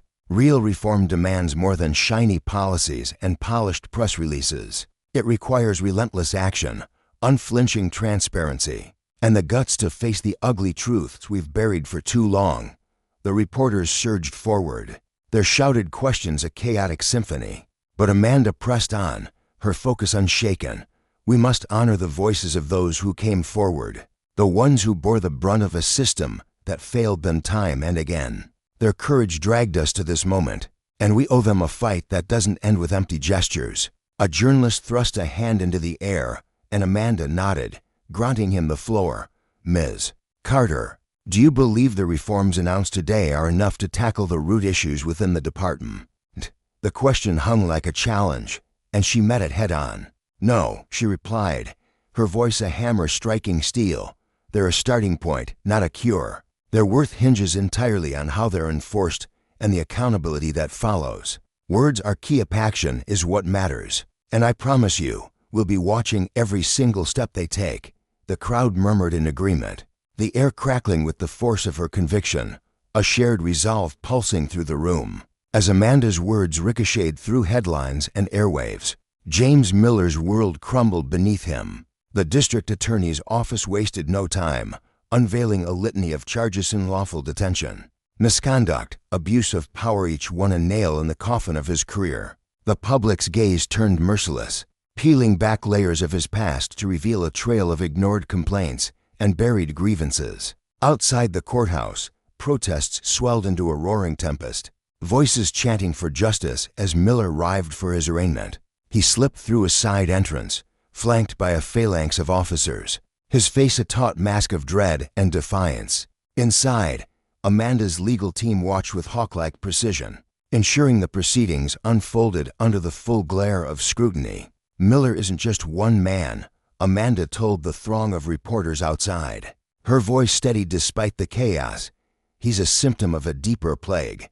His prosecution is a must, but it's not enough. This fight is about tearing down the scaffolding that propped him up. Back at the police department, the promised reforms met a wall of resistance. In a dimly lit union meeting, one grizzled officer slammed his fist on the table, his voice thick with indignation. This is a witch hunt. They're tossing us all under the bus to appease the cameras. Across the room, a younger officer, a lanky figure with earnest eyes who'd once clashed with Miller, shot back, "No, it's about damn time. If we don't fix this mess now, we're the ones who'll pay for it later." Captain Collins, caught in the crossfire, faced his officers in a briefing room heavy with tension. "This is a reckoning," he said, his voice frayed but firm. "We adapt, or we lose whatever scraps of trust we've got left." The newly formed civilian oversight committees sparked immediate friction, their authority a lightning rod for debate. Amanda threw herself into the fray, collaborating with activists and local leaders to ensure these bodies wielded real power, not just ornamental titles. "Half measures won't do," she snapped during a heated meeting with the mayor's office. "The public deserves the real deal transparency, accountability, not some hollow show." In the weeks that followed, Amanda's voice grew into a clarion call, echoing beyond her city's borders. She traveled tirelessly, meeting with activists in bustling urban centers and quiet towns alike. Her story a spark igniting rallies and roundtables. At a massive gathering in a neighboring city, she stood before thousands, the night air alive with their fervor. "Change isn't a gift handed down, it's a battle won through grit and guts," she declared, her words rising above the roar of the crowd. "It demands we face the hard truths and fight for a system built on justice, not power." The applause was deafening, a tidal wave of hope and fury washing over her, fueling the fire that had long burned within. Inside a packed conference room at City Hall, Amanda sat surrounded by an eclectic mix of elected officials, community organizers, and restless activists. The air was heavy with unspoken stakes as the mayor opened the discussion, his tone measured but strained. "We're here to hash out these police reforms not just as a reaction to recent events, but as a chance to build something enduring." Amanda cut through the platitudes, her voice sharp and unyielding. "Let's not kid ourselves. These reforms are a response to a rotting core we've ignored for years. If we don't call it what it is, this is all just theater." The room stilled, her bluntness a jolt to the system. The mayor nodded, conceding the point.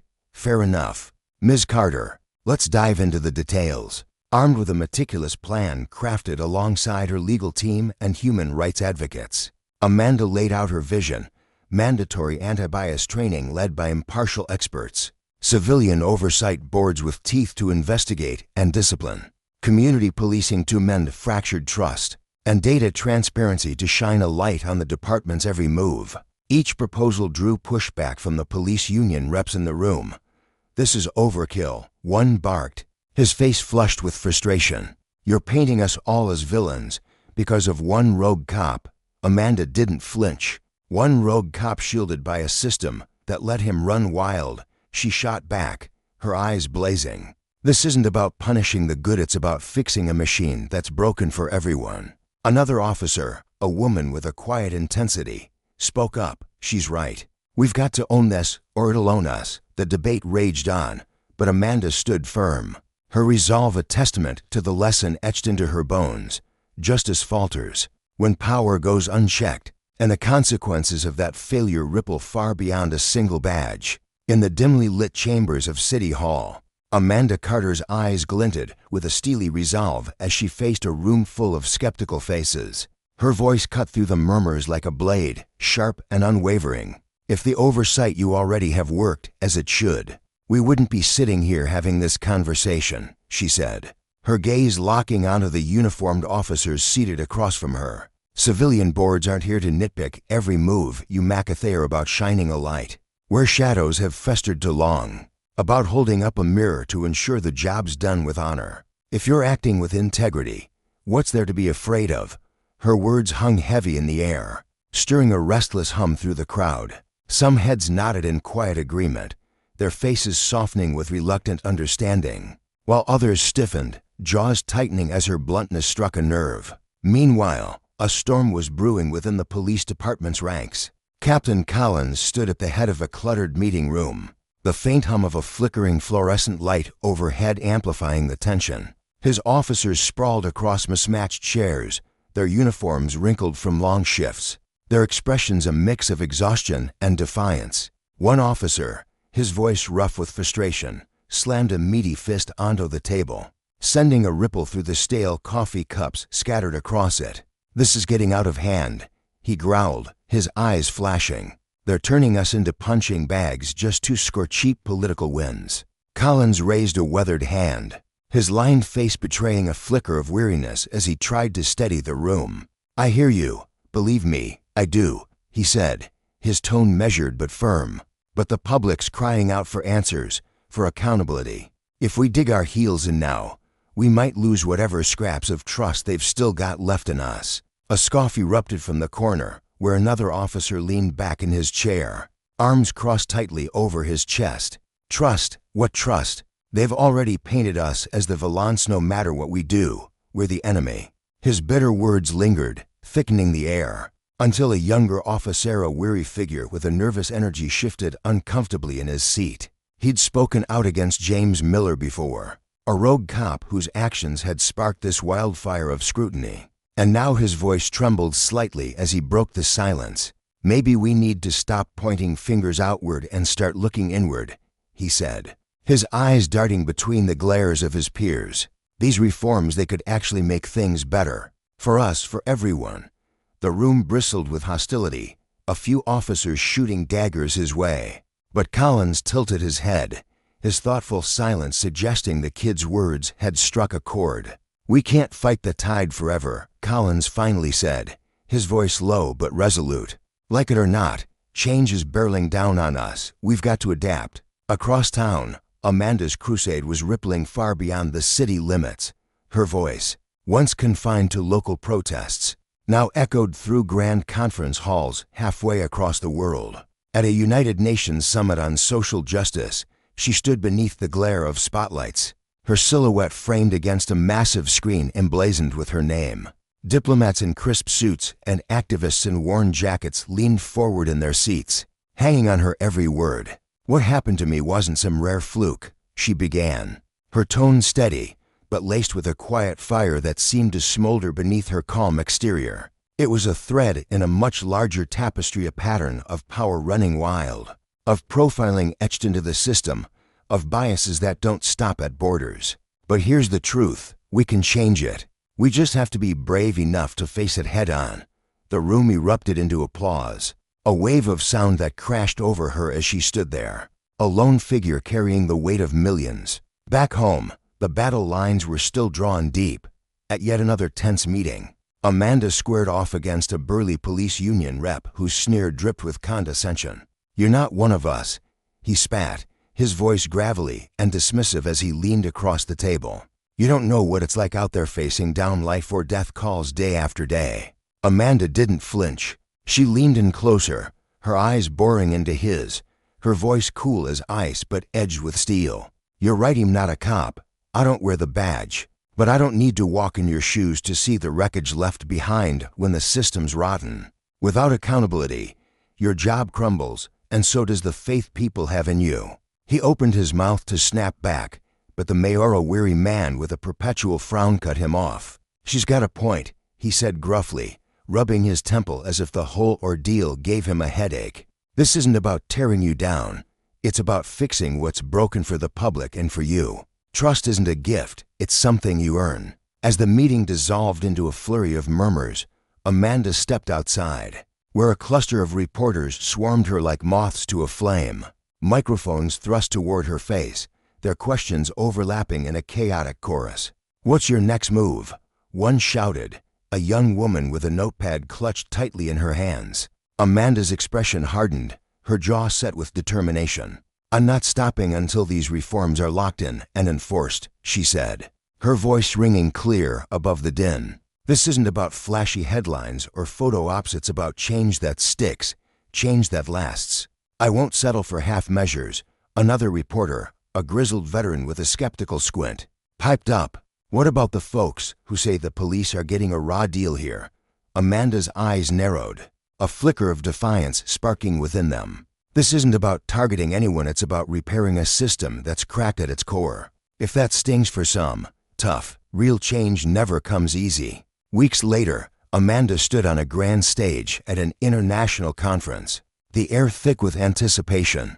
The crowd, a sea of faces from every corner of the globe, watched her with rapt attention. "My story isn't some one-off tragedy," she said, her voice carrying a raw, unshakable strength. "It's a window into a failure that's claimed too many lives, a failure rooted in unchecked power and silent complicity. But it's also proof that when we stand up, when we demand better, we can shift the ground beneath us." The applause thundered through the hall, a tidal wave of sound that lifted her spirits even as her mind churned with the battles still ahead. In her quieter moments, alone with her thoughts, Amanda traced the jagged path that had brought her here, from the cold grip of handcuffs on that fateful night to the swell of voices chanting her name in the streets. She thought of the young mother who'd gripped her hand at a rally, tears streaming down her face as she whispered her own story of loss.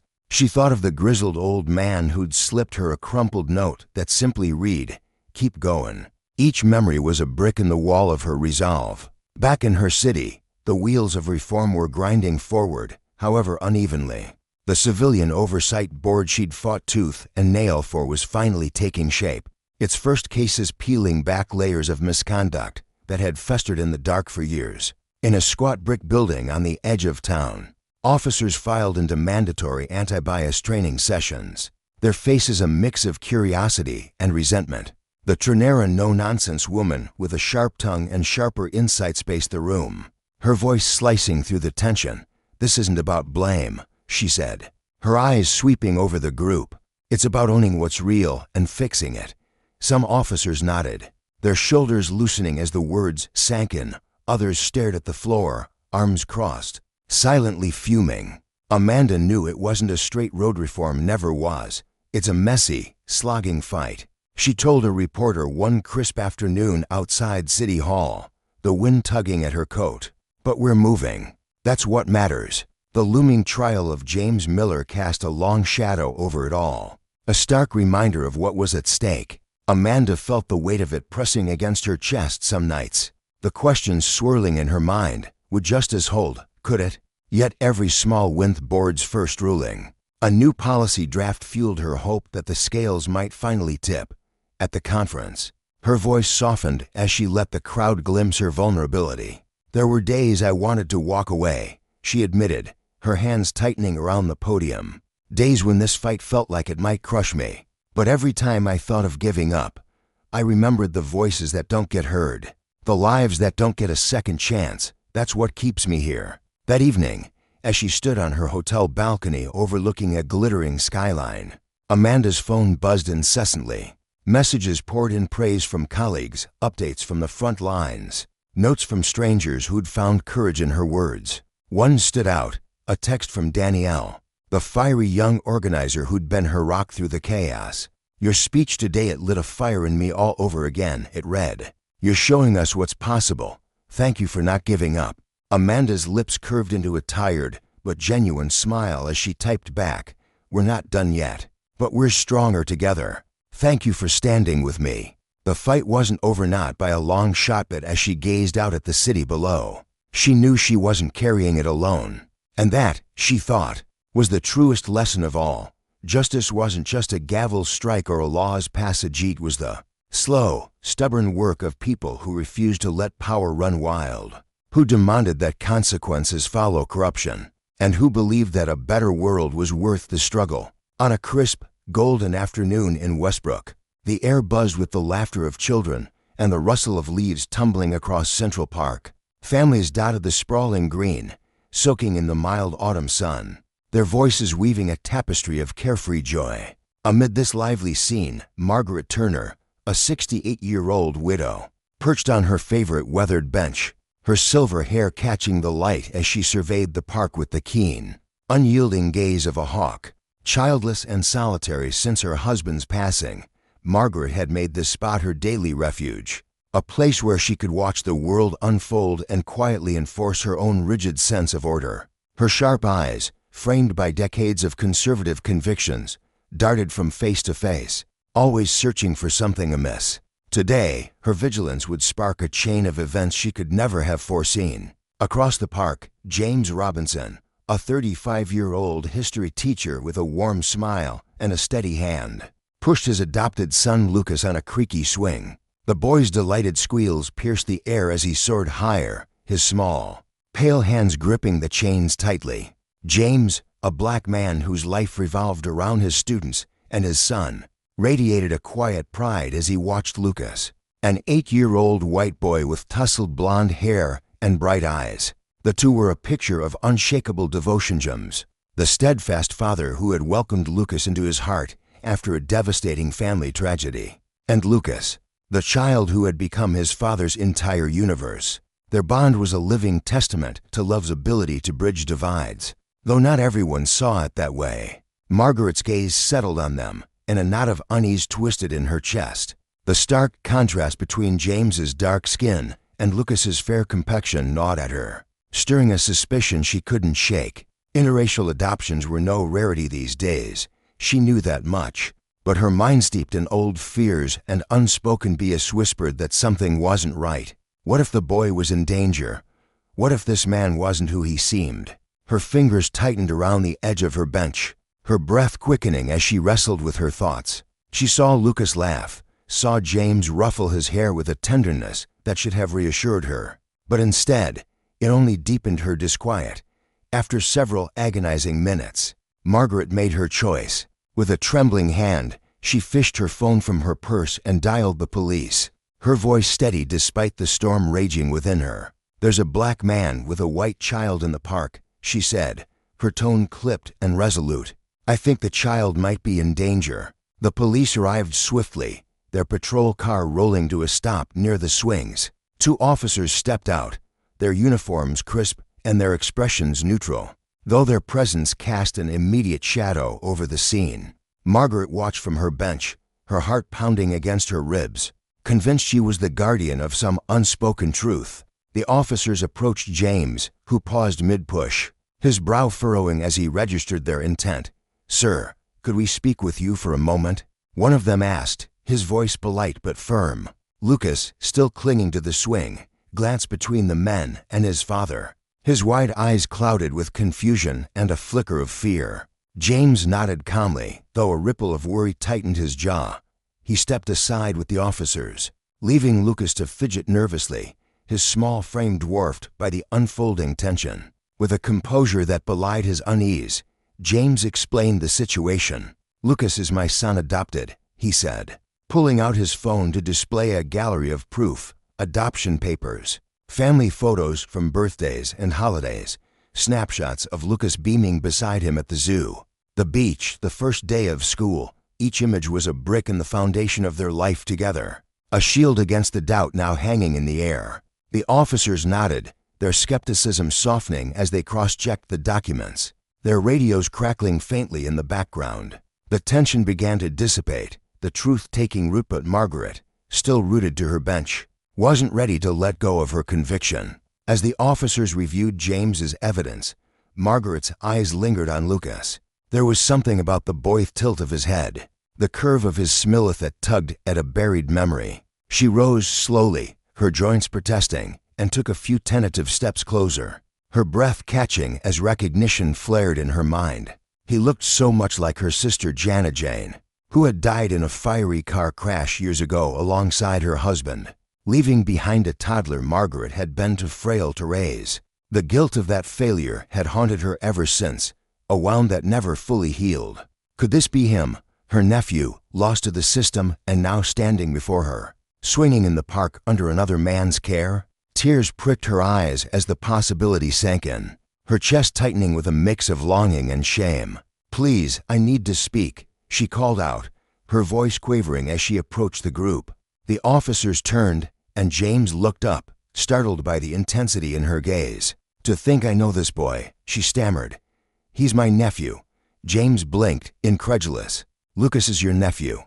he asked, his voice a mix of disbelief and dawning hope. "I knew he had an aunt out there, but I could never find her." Margaret, still reeling, poured out her story to the officers: Jane's death, her own illness, the wrenching decision to let her nephew go. The pieces clicked into place as the officers confirmed her account, their stern faces softening with understanding. What had begun as a misunderstanding rooted in prejudice was unraveling into a reunion no one could have predicted.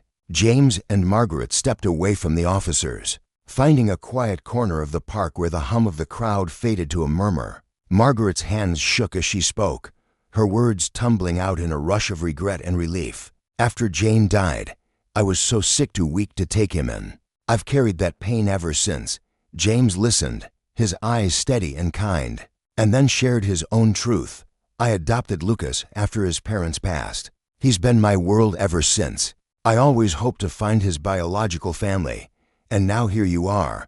His voice was soft but firm, a lifeline extended across the chasm of their differences. Margaret, tears streaming down her weathered cheeks, nodded. "I'm so sorry," she whispered. "I acted out of fear, out of ignorance. I was wrong." James placed a hand on her shoulder, his forgiveness a quiet balm. "I understand." "Margaret, pain can cloud anyone's judgment." In the days that followed, the park encounter rippled through their lives like a stone dropped into still water. Margaret began visiting James's modest home, a cozy space filled with Lucas's toys and the scent of fresh coffee. Each visit was a chance to mend what had been broken, to weave herself into the fabric of her nephew's world. Lucas, a bright and curious soul, took to her instantly, dubbing her Aunt Maggie with a grin that melted her heart. They'd sit on the living room floor. A box of Jane's old photos spread between them, faded snapshots of a young Jane laughing on a swing, braiding daisies into her hair, holding a tiny Lucas in her arms. "This is your mom when she was little," Margaret would say, her voice thick with emotion as she traced Jane's face with a trembling finger. Lucas would lean in, his eyes wide with wonder.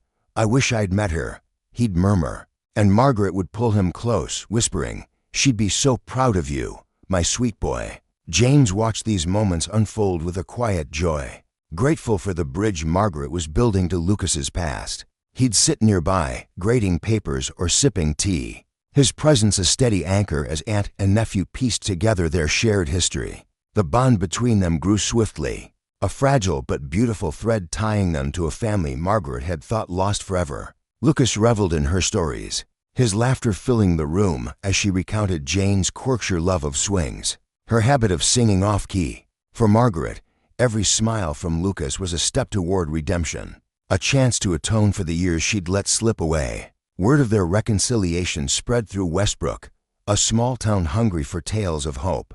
Neighbors who'd once nodded politely at Margaret's stern demeanor now stopped to chat, their curiosity piqued by her transformation. She threw herself into change with a fervor that surprised even her, attending workshops on racial equality, reading books that challenged her old views, speaking out at community gatherings about the beauty of diverse families. Her voice, once sharp with judgment, softened into a plea for unity. Her story a mirror held up to others' hidden biases. The lesson was clear. Justice wasn't just about punishing the guilty, but about recognizing the consequences of unchecked power like the assumptions she'd wielded so carelessly that day in the park. Months later, the community rallied for a celebration of diversity and family, a sunlit event where Margaret, James, and Lucas stood as honored guests. The park brimmed with faces old and young, a sea of color and laughter beneath a sky streaked with pink and gold. Margaret took the stage, her hands trembling not with fear but with purpose. "Life gave me a second chance," she said, her voice carrying over the crowd. "I was blind to love, blind to truth, but I learned that family isn't bound by blood or color. It's built on acceptance." Tears glistened in her eyes as she looked at James and Lucas, standing hand in hand below. The applause that followed was a wave of affirmation, a promise of renewal. As the event wound down, the trio lingered by the swings, the same spot where it all began. Lucas darted off to play, his laughter echoing, while James and Margaret stood side by side, watching him with shared pride. "I thought I was protecting him that day," she said softly, the weight of her mistake still lingering. James nodded, his gaze warm. "You were wrong then, but you're here now. That's what matters." She smiled, a fragile but genuine curve of her lips, and felt the truth settle deep within her. Love could heal what prejudice had torn apart. And justice set true. Justice was a journey of accountability and grace. Meanwhile, far beyond Westbrook, Amanda Carter's voice echoed through a different stage, her handshake with world leaders a fleeting image on a glass panel that caught her reflection. She'd risen from victim to advocate, her steady steps carrying her toward a group of young attendees, scribbling notes, their faces alight with awe. Her words rang out, a clarion call against the fading light. The fight for justice never ends, but each victory brings us closer to a world where dignity isn't a gift bestowed, but a right claimed. Her story, like Margaret's, was a beacon proof that standing together could topple the mightiest walls of power, that the consequences of abuse could be met with the enduring strength of unity. As the screen faded to black, the world watched, hearts stirred, reminded that the battle was theirs to join, a shared legacy of hope and unrelenting resolve. The sun hung low in the sky, casting a warm golden glow over the Westbrook community as Margaret stepped out of her car, her heart thudding with a mix of nerves and anticipation. She had spent years cocooned in her own world, a place where rigid beliefs and quiet isolation shielded her from anything that challenged her perspective. But now, drawn into the orbit of James and his tireless efforts to foster unity, she found herself standing at the edge of something entirely new. James, a man of boundless energy and conviction, had become a fixture in their small town, tirelessly organizing events that championed racial equality and inclusion. His passion wasn't loud or forceful, it was steady. Like a river carving its path through Stonyland, it had begun to wear down the walls Margaret had built around herself. It started simply enough, beyond their weekly visits, where she'd sit across from James and his adopted son Lucas, sipping tea and exchanging small talk. Margaret began to notice flyers pinned to community boards, invitations to gatherings James had planned. One day, almost on impulse, she decided to attend. The event was a modest affair held in the town square, with folding chairs scattered across the grass and a small podium where James stood, his voice ringing out with quiet authority. He spoke of bridges built through understanding, of the beauty in differences, and Margaret, lingering at the back, felt something stir inside, hear a flicker of curiosity, maybe even hope. She wasn't sure what to make of it, but she kept coming back. Soon, James extended a personal invitation that caught her off guard, a workshop on racial equality at the school where he taught. Margaret hesitated, her fingers tightening around the phone as she mulled it over. The idea of stepping into a room full of strangers, all there to confront ideas she'd once dismissed, made her stomach twist. But there was something in James's voice, gentle yet expectant, that nudged her forward. She wanted to understand, to shed the weight of her past misjudgments, so she said yes. On the day of the workshop, she arrived at the school with her shoulders hunched, feeling like an outsider in her own skin. The classroom buzzed with chatter, and the air smelled faintly of chalk and coffee. Then she saw James up front, his presence commanding yet warm, speaking passionately about diversity's strength and the need for empathy. His words weren't just rhetoric, they carried the weight of someone who lived them every day. Margaret's chest swelled with an unfamiliar pride, not for herself, but for him, for the man who refused to let division win. When the talk ended, James waved her over with a grin, introducing her to the crowd. Parents with tired but kind eyes, teachers juggling stacks of papers, and community leaders with stories etched into their faces, they all greeted her with open hands. She braced herself for judgment, but instead they offered warmth. One woman, Clara, stood out. Her voice was soft but steady, her dark eyes gleaming with a quiet strength as she shared her own tale of raising a child from a different race. "We all carry our shadows," Clara said, her words landing like a balm on Margaret's frayed nerves. "What matters is that we're here, ready to face them together." Margaret clung to that thought, replaying it in her mind as she drove home that night. She wasn't alone. For the first time in years, she felt the stirrings of belonging, a fragile thread connecting her to something bigger. From there, Margaret's world expanded in ways she hadn't imagined. She became a regular at James's events, her once hesitant steps replaced by a purposeful stride. She rolled up her sleeves at school fundraisers, her hands sticky with lemonade as she poured cups for giggling kids. She organized stacks of flyers, her fingers smudged with ink, and even found herself behind a microphone, her voice trembling at first but growing stronger as she shared her own story. The shame of her old prejudices, the slow unraveling of her ignorance, and the humbling realization of how much she'd missed. Each word she spoke was a brick laid in her own rebuilding, a testament to the justice she now sought, not just for others, but for herself.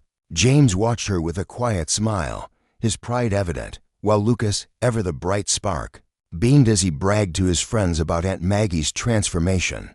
The boy's laughter was a melody that softened the edges of her guilt. One crisp spring Saturday, James hatched a plan for a picnic in the park, a celebration of the family they'd become. Margaret threw herself into it, her kitchen a whirlwind of flour and spices as she prepared trays of sandwiches, cookies, and a pitcher of iced tea that glistened in the sunlight. She even dragged out an old box of lawn games, croquet mallets, and a faded frisbee determined to make the day unforgettable. The park came alive that afternoon, the air thick with the scent of freshly cut grass and the sound of children's shrieks as they darted between trees. Lucas, his dark hair tousled from running, led a pack of new friends in a chaotic game of tag, his joy so pure it nearly brought Margaret to tears. James mingled with the guests' old friends, neighbors, and a few curious newcomers, laughter booming as he kept one eye on Lucas and the other on Margaret, who stood arranging plates with a contented smile. Clara found her near the picnic tables, her presence as steady as ever. "Look at you," she said, her tone warm with admiration. "You and Jamsie, you are proof that people can change, that lives can mend." Margaret's throat tightened, gratitude washing over her like a tide. "I'm still learning," she replied, her voice soft but firm. "But I want to keep going for Lucas, for all of us." The day stretched on, golden and perfect, and as the sun dipped below the horizon, painting the sky in hues of orange and pink, Margaret sat with James and Lucas on the grass. Lucas nestled against her, his small head resting in her lap, while James's hand found hers, warm and reassuring. "I'm so glad you're here, Aunt Maggie," Lucas murmured, his words sleepy and sincere. Tears pricked her eyes as she squeezed his hand. "Me too, sweetheart. Me too." In that moment, under a sky ablaze with stars, Margaret felt the weight of her past lift, replaced by a promissetto herself to them, to keep building a future rooted in love and accountability. The next morning dawned soft and bright, sunlight spilling through the curtains of James's house, bathing the room in a gentle glow. It was a special day. Margaret had promised Lucas a trip to her childhood home, the old Tur family house, now standing empty, but brimming with echoes of her past. James thought it a brilliant idea, a chance for Lucas to trace the threads of his heritage, and Margaret couldn't disagree. She spent the morning fussing over a picnic basket, packing it with crisp apples, peanut butter sandwiches, and a thermos of hot chocolate for the chill that lingered in the air. When they arrived, Lucas's eyes widened at the sight of the house, its white wooden walls weathered but proud, its wide windows glinting in the sun, surrounded by a garden where wildflowers danced among overgrown vines she'd once tended as a girl. "Wow, Maggie, this is incredible," Lucas shouted, bolting into the garden, his sneakers kicking up dirt. Margaret laughed, a lightness in her chest she hadn't felt in years. "I'm glad you think so," she called after him. "This playsite's full of stories. Want to hear them?" She led him inside, the floorboards creaking under their feet, each room a time capsule of her youth. In the living room, she pointed to a scuff on the wall where she'd once crashed a toy car. In the kitchen, she recalled baking cookies with her sister Jan, Lucas's mother, flour dusting their aprons as they giggled over burnt edges. When they reached Jane's old bedroom, Margaret's breath caught. She sank onto the bed, pulling Lucas close, and gestured to a shelf lined with children's books, their spines faded but intact. "Your mom loved it here," she said, her voice thick. "She'd read for hours, lost in those pages. They're yours now." Lucas reached for one, his small hands reverent as he turned the pages. "Thank you, Aunt Maggie," he whispered. "I'll keep them safe." They spread a blanket in the garden for their picnic, the breeze carrying the scent of blossoms as they ate. Margaret watched Lucas, his face lit with wonder, and felt a peace settle over her. "Did you and Mom have picnics here too?" he asked, crumbs dotting his chin. She smiled, memories flooding back. "All the time. This was our happy place. And now it's ours too." When James arrived later, he joined them on the blanket, the three of them laughing and talking until the afternoon faded into dusk. That night, back at James's house, Margaret sat by the window, staring at the stars. She'd spent so long chained to her old ways, blind to the harm she'd caused. But Lucas and James had unlocked something in her, a hunger to grow, to atone, to wield her second chance with purpose. Her resolve deepened in the weeks that followed. She dove into community work, attending workshops with a notebook in hand, scribbling lessons she wished she'd learned sooner. She befriended people like Clara, whose quiet wisdom became a lifeline, and others who saw her not as a relic of her past, but as a woman remaking herself. James remained her rock, his encouragement a steady drumbeat, while Lucas's boundless energy fueled her days. One afternoon in the park, Clara found her again, sitting on a bench with a cup of tea. "You're a different person, Margaret," she said, her eyes crinkling with a smile. "You give us hope." Margaret blushed, humbled. "I just want to keep trying," she replied, "to make things right." Months later, James surprised her with a dinner, a quiet affair, just the three of them, the table aglow with candles. He stood, glass in hand, his voice steady but thick with emotion. "To Margaret," he said, "for your courage, your heart, and the love you've brought us. You're the best Aunt Lucas could have, the best friend I could ask for." She raised her glass, tears spilling over. "To you both," she managed, "for showing me what family really means." As time rolled on, the Westbrook community watched her journey unfold, a living lesson in justice, in the cost of power misused, and the redemption that comes from facing it head-on. With James and Lucas beside her, Margaret knew she'd never stop running toward that better self, one step, one day, one story at a time. The golden hues of late afternoon bathed Westbrook Park in a warm, inviting glow as Margaret bustled about, her heart fluttering with a mix of anticipation and pride. Today was Lucas's birthday, and she had poured every ounce of her energy into crafting a surprise that would light up his young world. She had envisioned a celebration unlike any, a grand party nestled among the sprawling trees and vibrant flower beds of the park, a place that had witnessed so many chapters of their lives. She'd rallied his friends and family, each invitation sent with a quiet hope that they'd share in her joy of honoring the boy who had become her anchor. Balloons in every shade of the rainbow bobbed gently in the breeze, their strings tethered to picnic tables laden with treats. Streamers danced between branches, catching the sunlight, while the air buzzed with the chatter of arriving guests. When Lucas stepped into the park, his small feet crunching against the gravel path, his eyes widened in disbelief.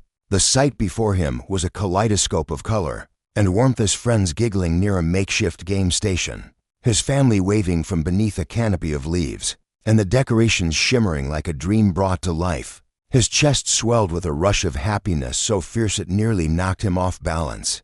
Without a second thought, he bolted forward, his sneakers kicking up tiny clouds of dust as he flung himself into Margaret's arms. "Thank you, Aunt Maggie," he cried, his voice a melody of pure, unrestrained joy. "This is the best party ever." His words wrapped around her like a blanket, and she felt her throat tighten with emotion. Bending down, she pressed a tender kiss to the crown of his head, her fingers lingering in his soft curls. "You deserve this, my sweet boy," she murmured, her voice thick with love, and so much more. The day unfolded like a symphony of delight.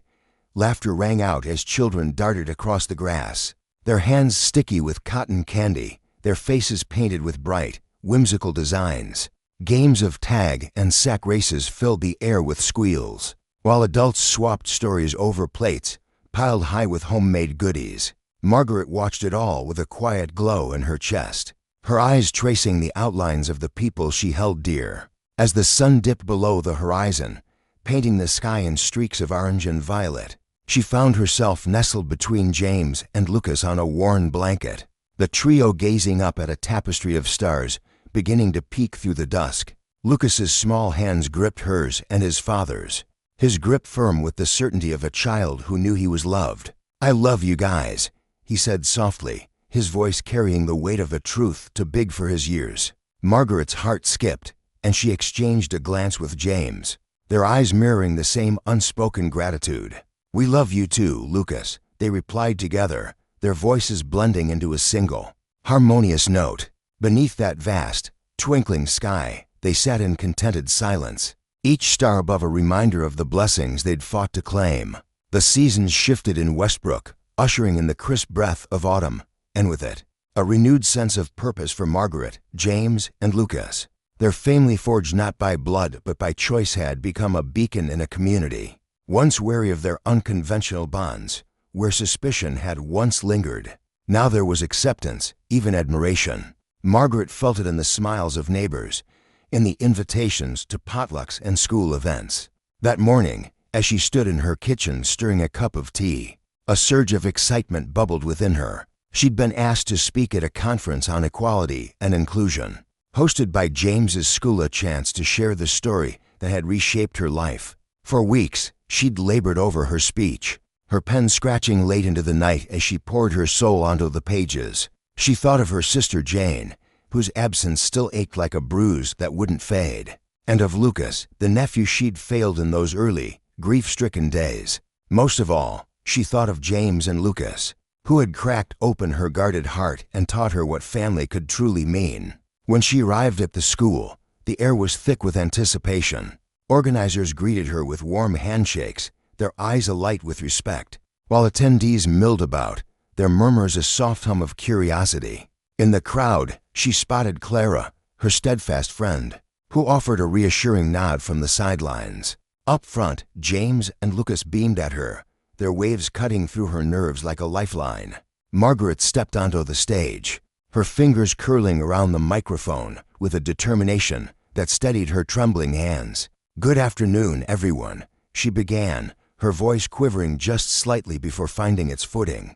"My name is Margaret Turner, and I'm here to tell you a story, one of prejudice, regret, and, in the end, redemption." The room hushed, all eyes fixed on her as she unraveled the tale of that fateful day in the park. She spoke of the snap decision to call the police, driven by fear and ignorance, and how it had unraveled a secret that upended her world.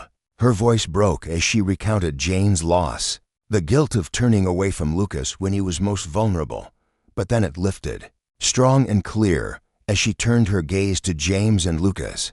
"When I met them, I faced the ugliness of my own biases," she admitted, her eyes locking with theirs. "But their patience, their love showed me that family isn't bound by skin or blood, but by the heart." The audience leaned in, some brushing away tears, others nodding as her words struck chords of their own. Margaret felt the weight of her past lift as she stepped off the stage to a swell of applause, her steps lighter than they'd been in years. James and Lucas were there in an instant, enveloping her in a hug that felt like home. "You were amazing, Aunt Maggie," Lucas said, his arms squeezing her tight, his face pressed against her side. James's smile was wide and proud. "I'm so proud of you," he added, his voice a steady anchor. Tears slipped down Margaret's cheeks as she clasped their hands. "I couldn't have done this without you," she whispered, her voice raw. "You changed my life." In the days that followed, invitations poured in, talks, workshops, chances to spread her message further. Margaret seized each one, her resolve burning brighter with every step. Her story rippled through Westbrook, a quiet revolution of hope and healing. One crisp afternoon, as she, James, and Lucas strolled through the park, Clara approached, her eyes gleaming with an idea. "Margaret, James, Lucas," she said, her voice brimming with excitement. "What if we started a non-profit? Something to champion racial equality and support interracial adoptive families?" Margaret's breath caught, her gaze darting to James, who grinned in return. "That's incredible, Clara," he said, his enthusiasm immediate. "I'm in." Margaret nodded, her heart racing. "Me too. It's the perfect way to keep this going, to help more people." And so, the Turner Robinson Foundation took root, a testament to their shared vision.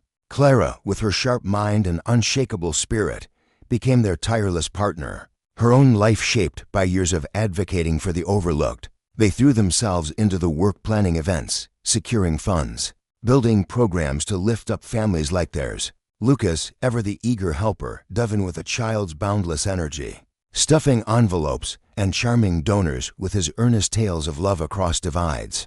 Their first big event was a festival, a vibrant echo of that birthday party, held in the very park where their journey had shifted. The day dawned bright and clear, the park alive with music drifting from a small stage, the scent of grilled food wafting through the air, and children racing through obstacle courses. Margaret stood amid the bustle, her eyes misty as she watched families of every hue come together, their laughter a chorus of unity. She took the stage once more, her voice steady with purpose. "Today is about family, equality, and love. she said, sweeping her gaze across the sea of faces. "Thank you for being here, for believing in our mission." James and Lucas joined her, their hands in hers, and James stepped forward. "The Turner Robinson Foundation is a dream we've built together," he said, his voice ringing out. "With your support, we'll keep changing lives." The crowd's cheers washed over them, and Margaret's heart swelled, knowing this was only the beginning. The foundation flourished, its reach stretching further with each passing month.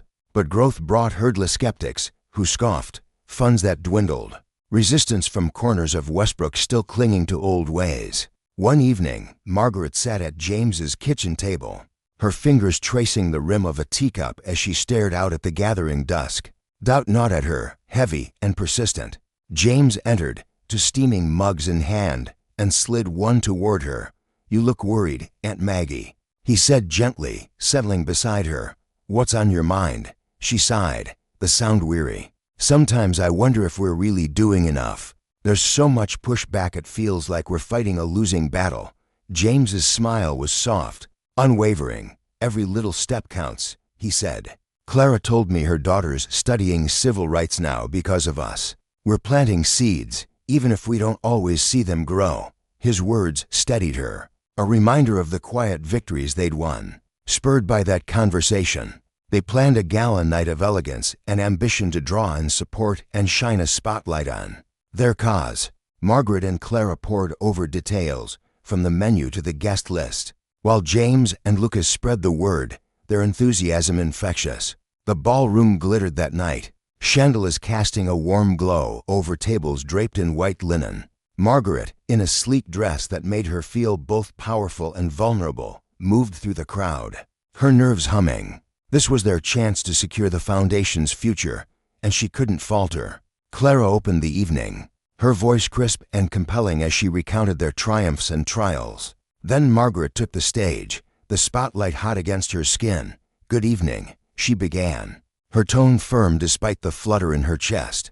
"We're here because justice matters, because the misuse of power leaves scars, and it's on us to heal them." She spoke of their journey, of the lessons carved into her soul, and as the room erupted in applause, she knew they'd keep fighting. Together, they were unstoppable, bound by a love that defied every obstacle, a testament to the truth that power, when wielded with care, could mend what it once broke. On a crisp evening beneath a canopy of twinkling lights, the air buzzed with anticipation as the Turner Robinson Foundation gathered a crowd to honor the beauty of diversity, the strength of unity, and the profound, life-altering force of love. The foundation had been born from a dream of vision carved out of a deep yearning to foster racial equality and to cradle the fragile hopes of interracial adoptive families. Margaret stood at the podium, her hands trembling slightly as she gripped the edges, her heart swelling with a mixture of pride and vulnerability. Every step of this journey had been a battle, each moment laced with doubt, resistance, and the weight of proving something to a world that hadn't always been kind. But as she gazed out at the sea of faces, she knew it had all been worth it. She poured her soul into stories of triumphals, of families pieced together not by blood, but by resilience, of children who found homes where love defied boundaries, and of communities slowly softening to the idea that difference could be a gift. When her voice finally fell silent, the room erupted in applause so loud it seemed to shake the walls, and Margaret exhaled a shaky breath, her chest flooding with relief and a gratitude so deep it brought tears to her eyes. James stepped forward next, his broad shoulders steady, but his eyes glistening with emotion as he took the stage. He spoke of Margaret's unwavering resolve, her nights spent hunched over plans and dreams when others had long given up. He turned to Clara, the quiet force behind so much of their work, and praised her patience, her wisdom, her refusal to let cynicism win. His voice grew firm as he addressed the crowd, thanking them for standing by the foundation through every storm. "This," he said, sweeping a hand toward the room, "this is what happens when we refuse to let division define us. Together, there's no wall we can't tear down, no dream we can't build." His words hung in the air, heavy with truth, and the night rolled in a silent auction where hands scribbled bids with fervor, a musical performance that lifted spirits to the rafters, and a dinner served on gleaming plates. each course a testament to the generosity flowing freely. The donations poured in like a river breaking through a dam, surpassing every cautious hope they dared to hold. The atmosphere crackled with a fierce optimism, a shared fire that sent everyone home with their heads high and their hearts alight, determined to carry this purpose into the days ahead. In the wake of that night, the foundation stretched its wings with the fresh funds cradled in its hands. Margaret could hardly believe it as she watched new programs take shape, classrooms buzzing with lessons on tolerance, counselors sitting with families to untangle the knots of adoption's unique struggles, and bold campaigns unfurling in schools and boardrooms, planting seeds of awareness where ignorance had once thrived. The opposition that had once loomed like a shadow began to shrink, its edges blurring as more voices joined the chorus of understanding. Margaret felt herself growing too, not just in stature but in spirit. She walked through Westbrook with her head held high, no longer the woman burdened by past mistakes, but a beacon of redemption, admired for her relentless devotion. James and Lucas were her anchors, their presence a constant comfort. James, with his quiet strength and quick laugh, and Lucas, whose wide-eyed curiosity reminded her daily why she fought so hard. One golden afternoon, as the three of them wandered through the park, leaves crunching beneath their feet and the sun casting long shadows across the grass, Lucas tugged at Margaret's sleeve. "Aunt Maggie," he asked, his voice small but piercing, "are you happy?" The question caught her off guard, a sudden jolt to her heart. She stopped, turning to him, and saw the earnestness in his dark eyes. For a moment, she faltered, her mind drifting back to the years of guilt and the nights she'd wondered if she'd ever find peace. But then she smiled, a real, unguarded smile, and knelt to meet his gaze. "Yes, Lucas," she said, her voice thick with emotion. "I'm so happy. What about you?" His face lit up, a grin spreading wide. "I am too. I love our family." James, who'd been watching with a softness in his eyes, stepped closer and draped an arm around them both, pulling them into the warmth of his embrace. "We're a family," he said simply, his voice steady as stone. "And together, we can take on anything." The words settled over them like a promise, and Margaret felt her chest tighten with a love so fierce it nearly overwhelmed her. Time marched forward, and the foundation blossomed into something extraordinary. Westbrook itself transformed, its streets and homes a living testament to what inclusion could achieve. A model that rippled outward, sparking change in towns far beyond its borders. Margaret, James, and Lucas became voices of that change. Their story carried on the wind to conferences and gatherings where eager ears waited. They spoke of struggle and triumph, of love that refused to bend under prejudice, and each time, the crowds leaned in, hungry for hope. At one such event, Clara stepped into the spotlight, her silver hair catching the light as she surveyed the room. She'd always been the steady hand, the one who saw the bigger picture when others got lost in the details. "What Margaret, James, and Lucas have given us," she said, her voice clear and resonant, "is a lesson in beginnings. They've shown that real change doesn't come from power or force, it starts with love, with accepting what others fear. They've built a future from the ashes of adversity, and for that, we owe them everything." Margaret's eyes welled up as she glanced at James and Lucas beside her, their hands brushing hers in silent solidarity.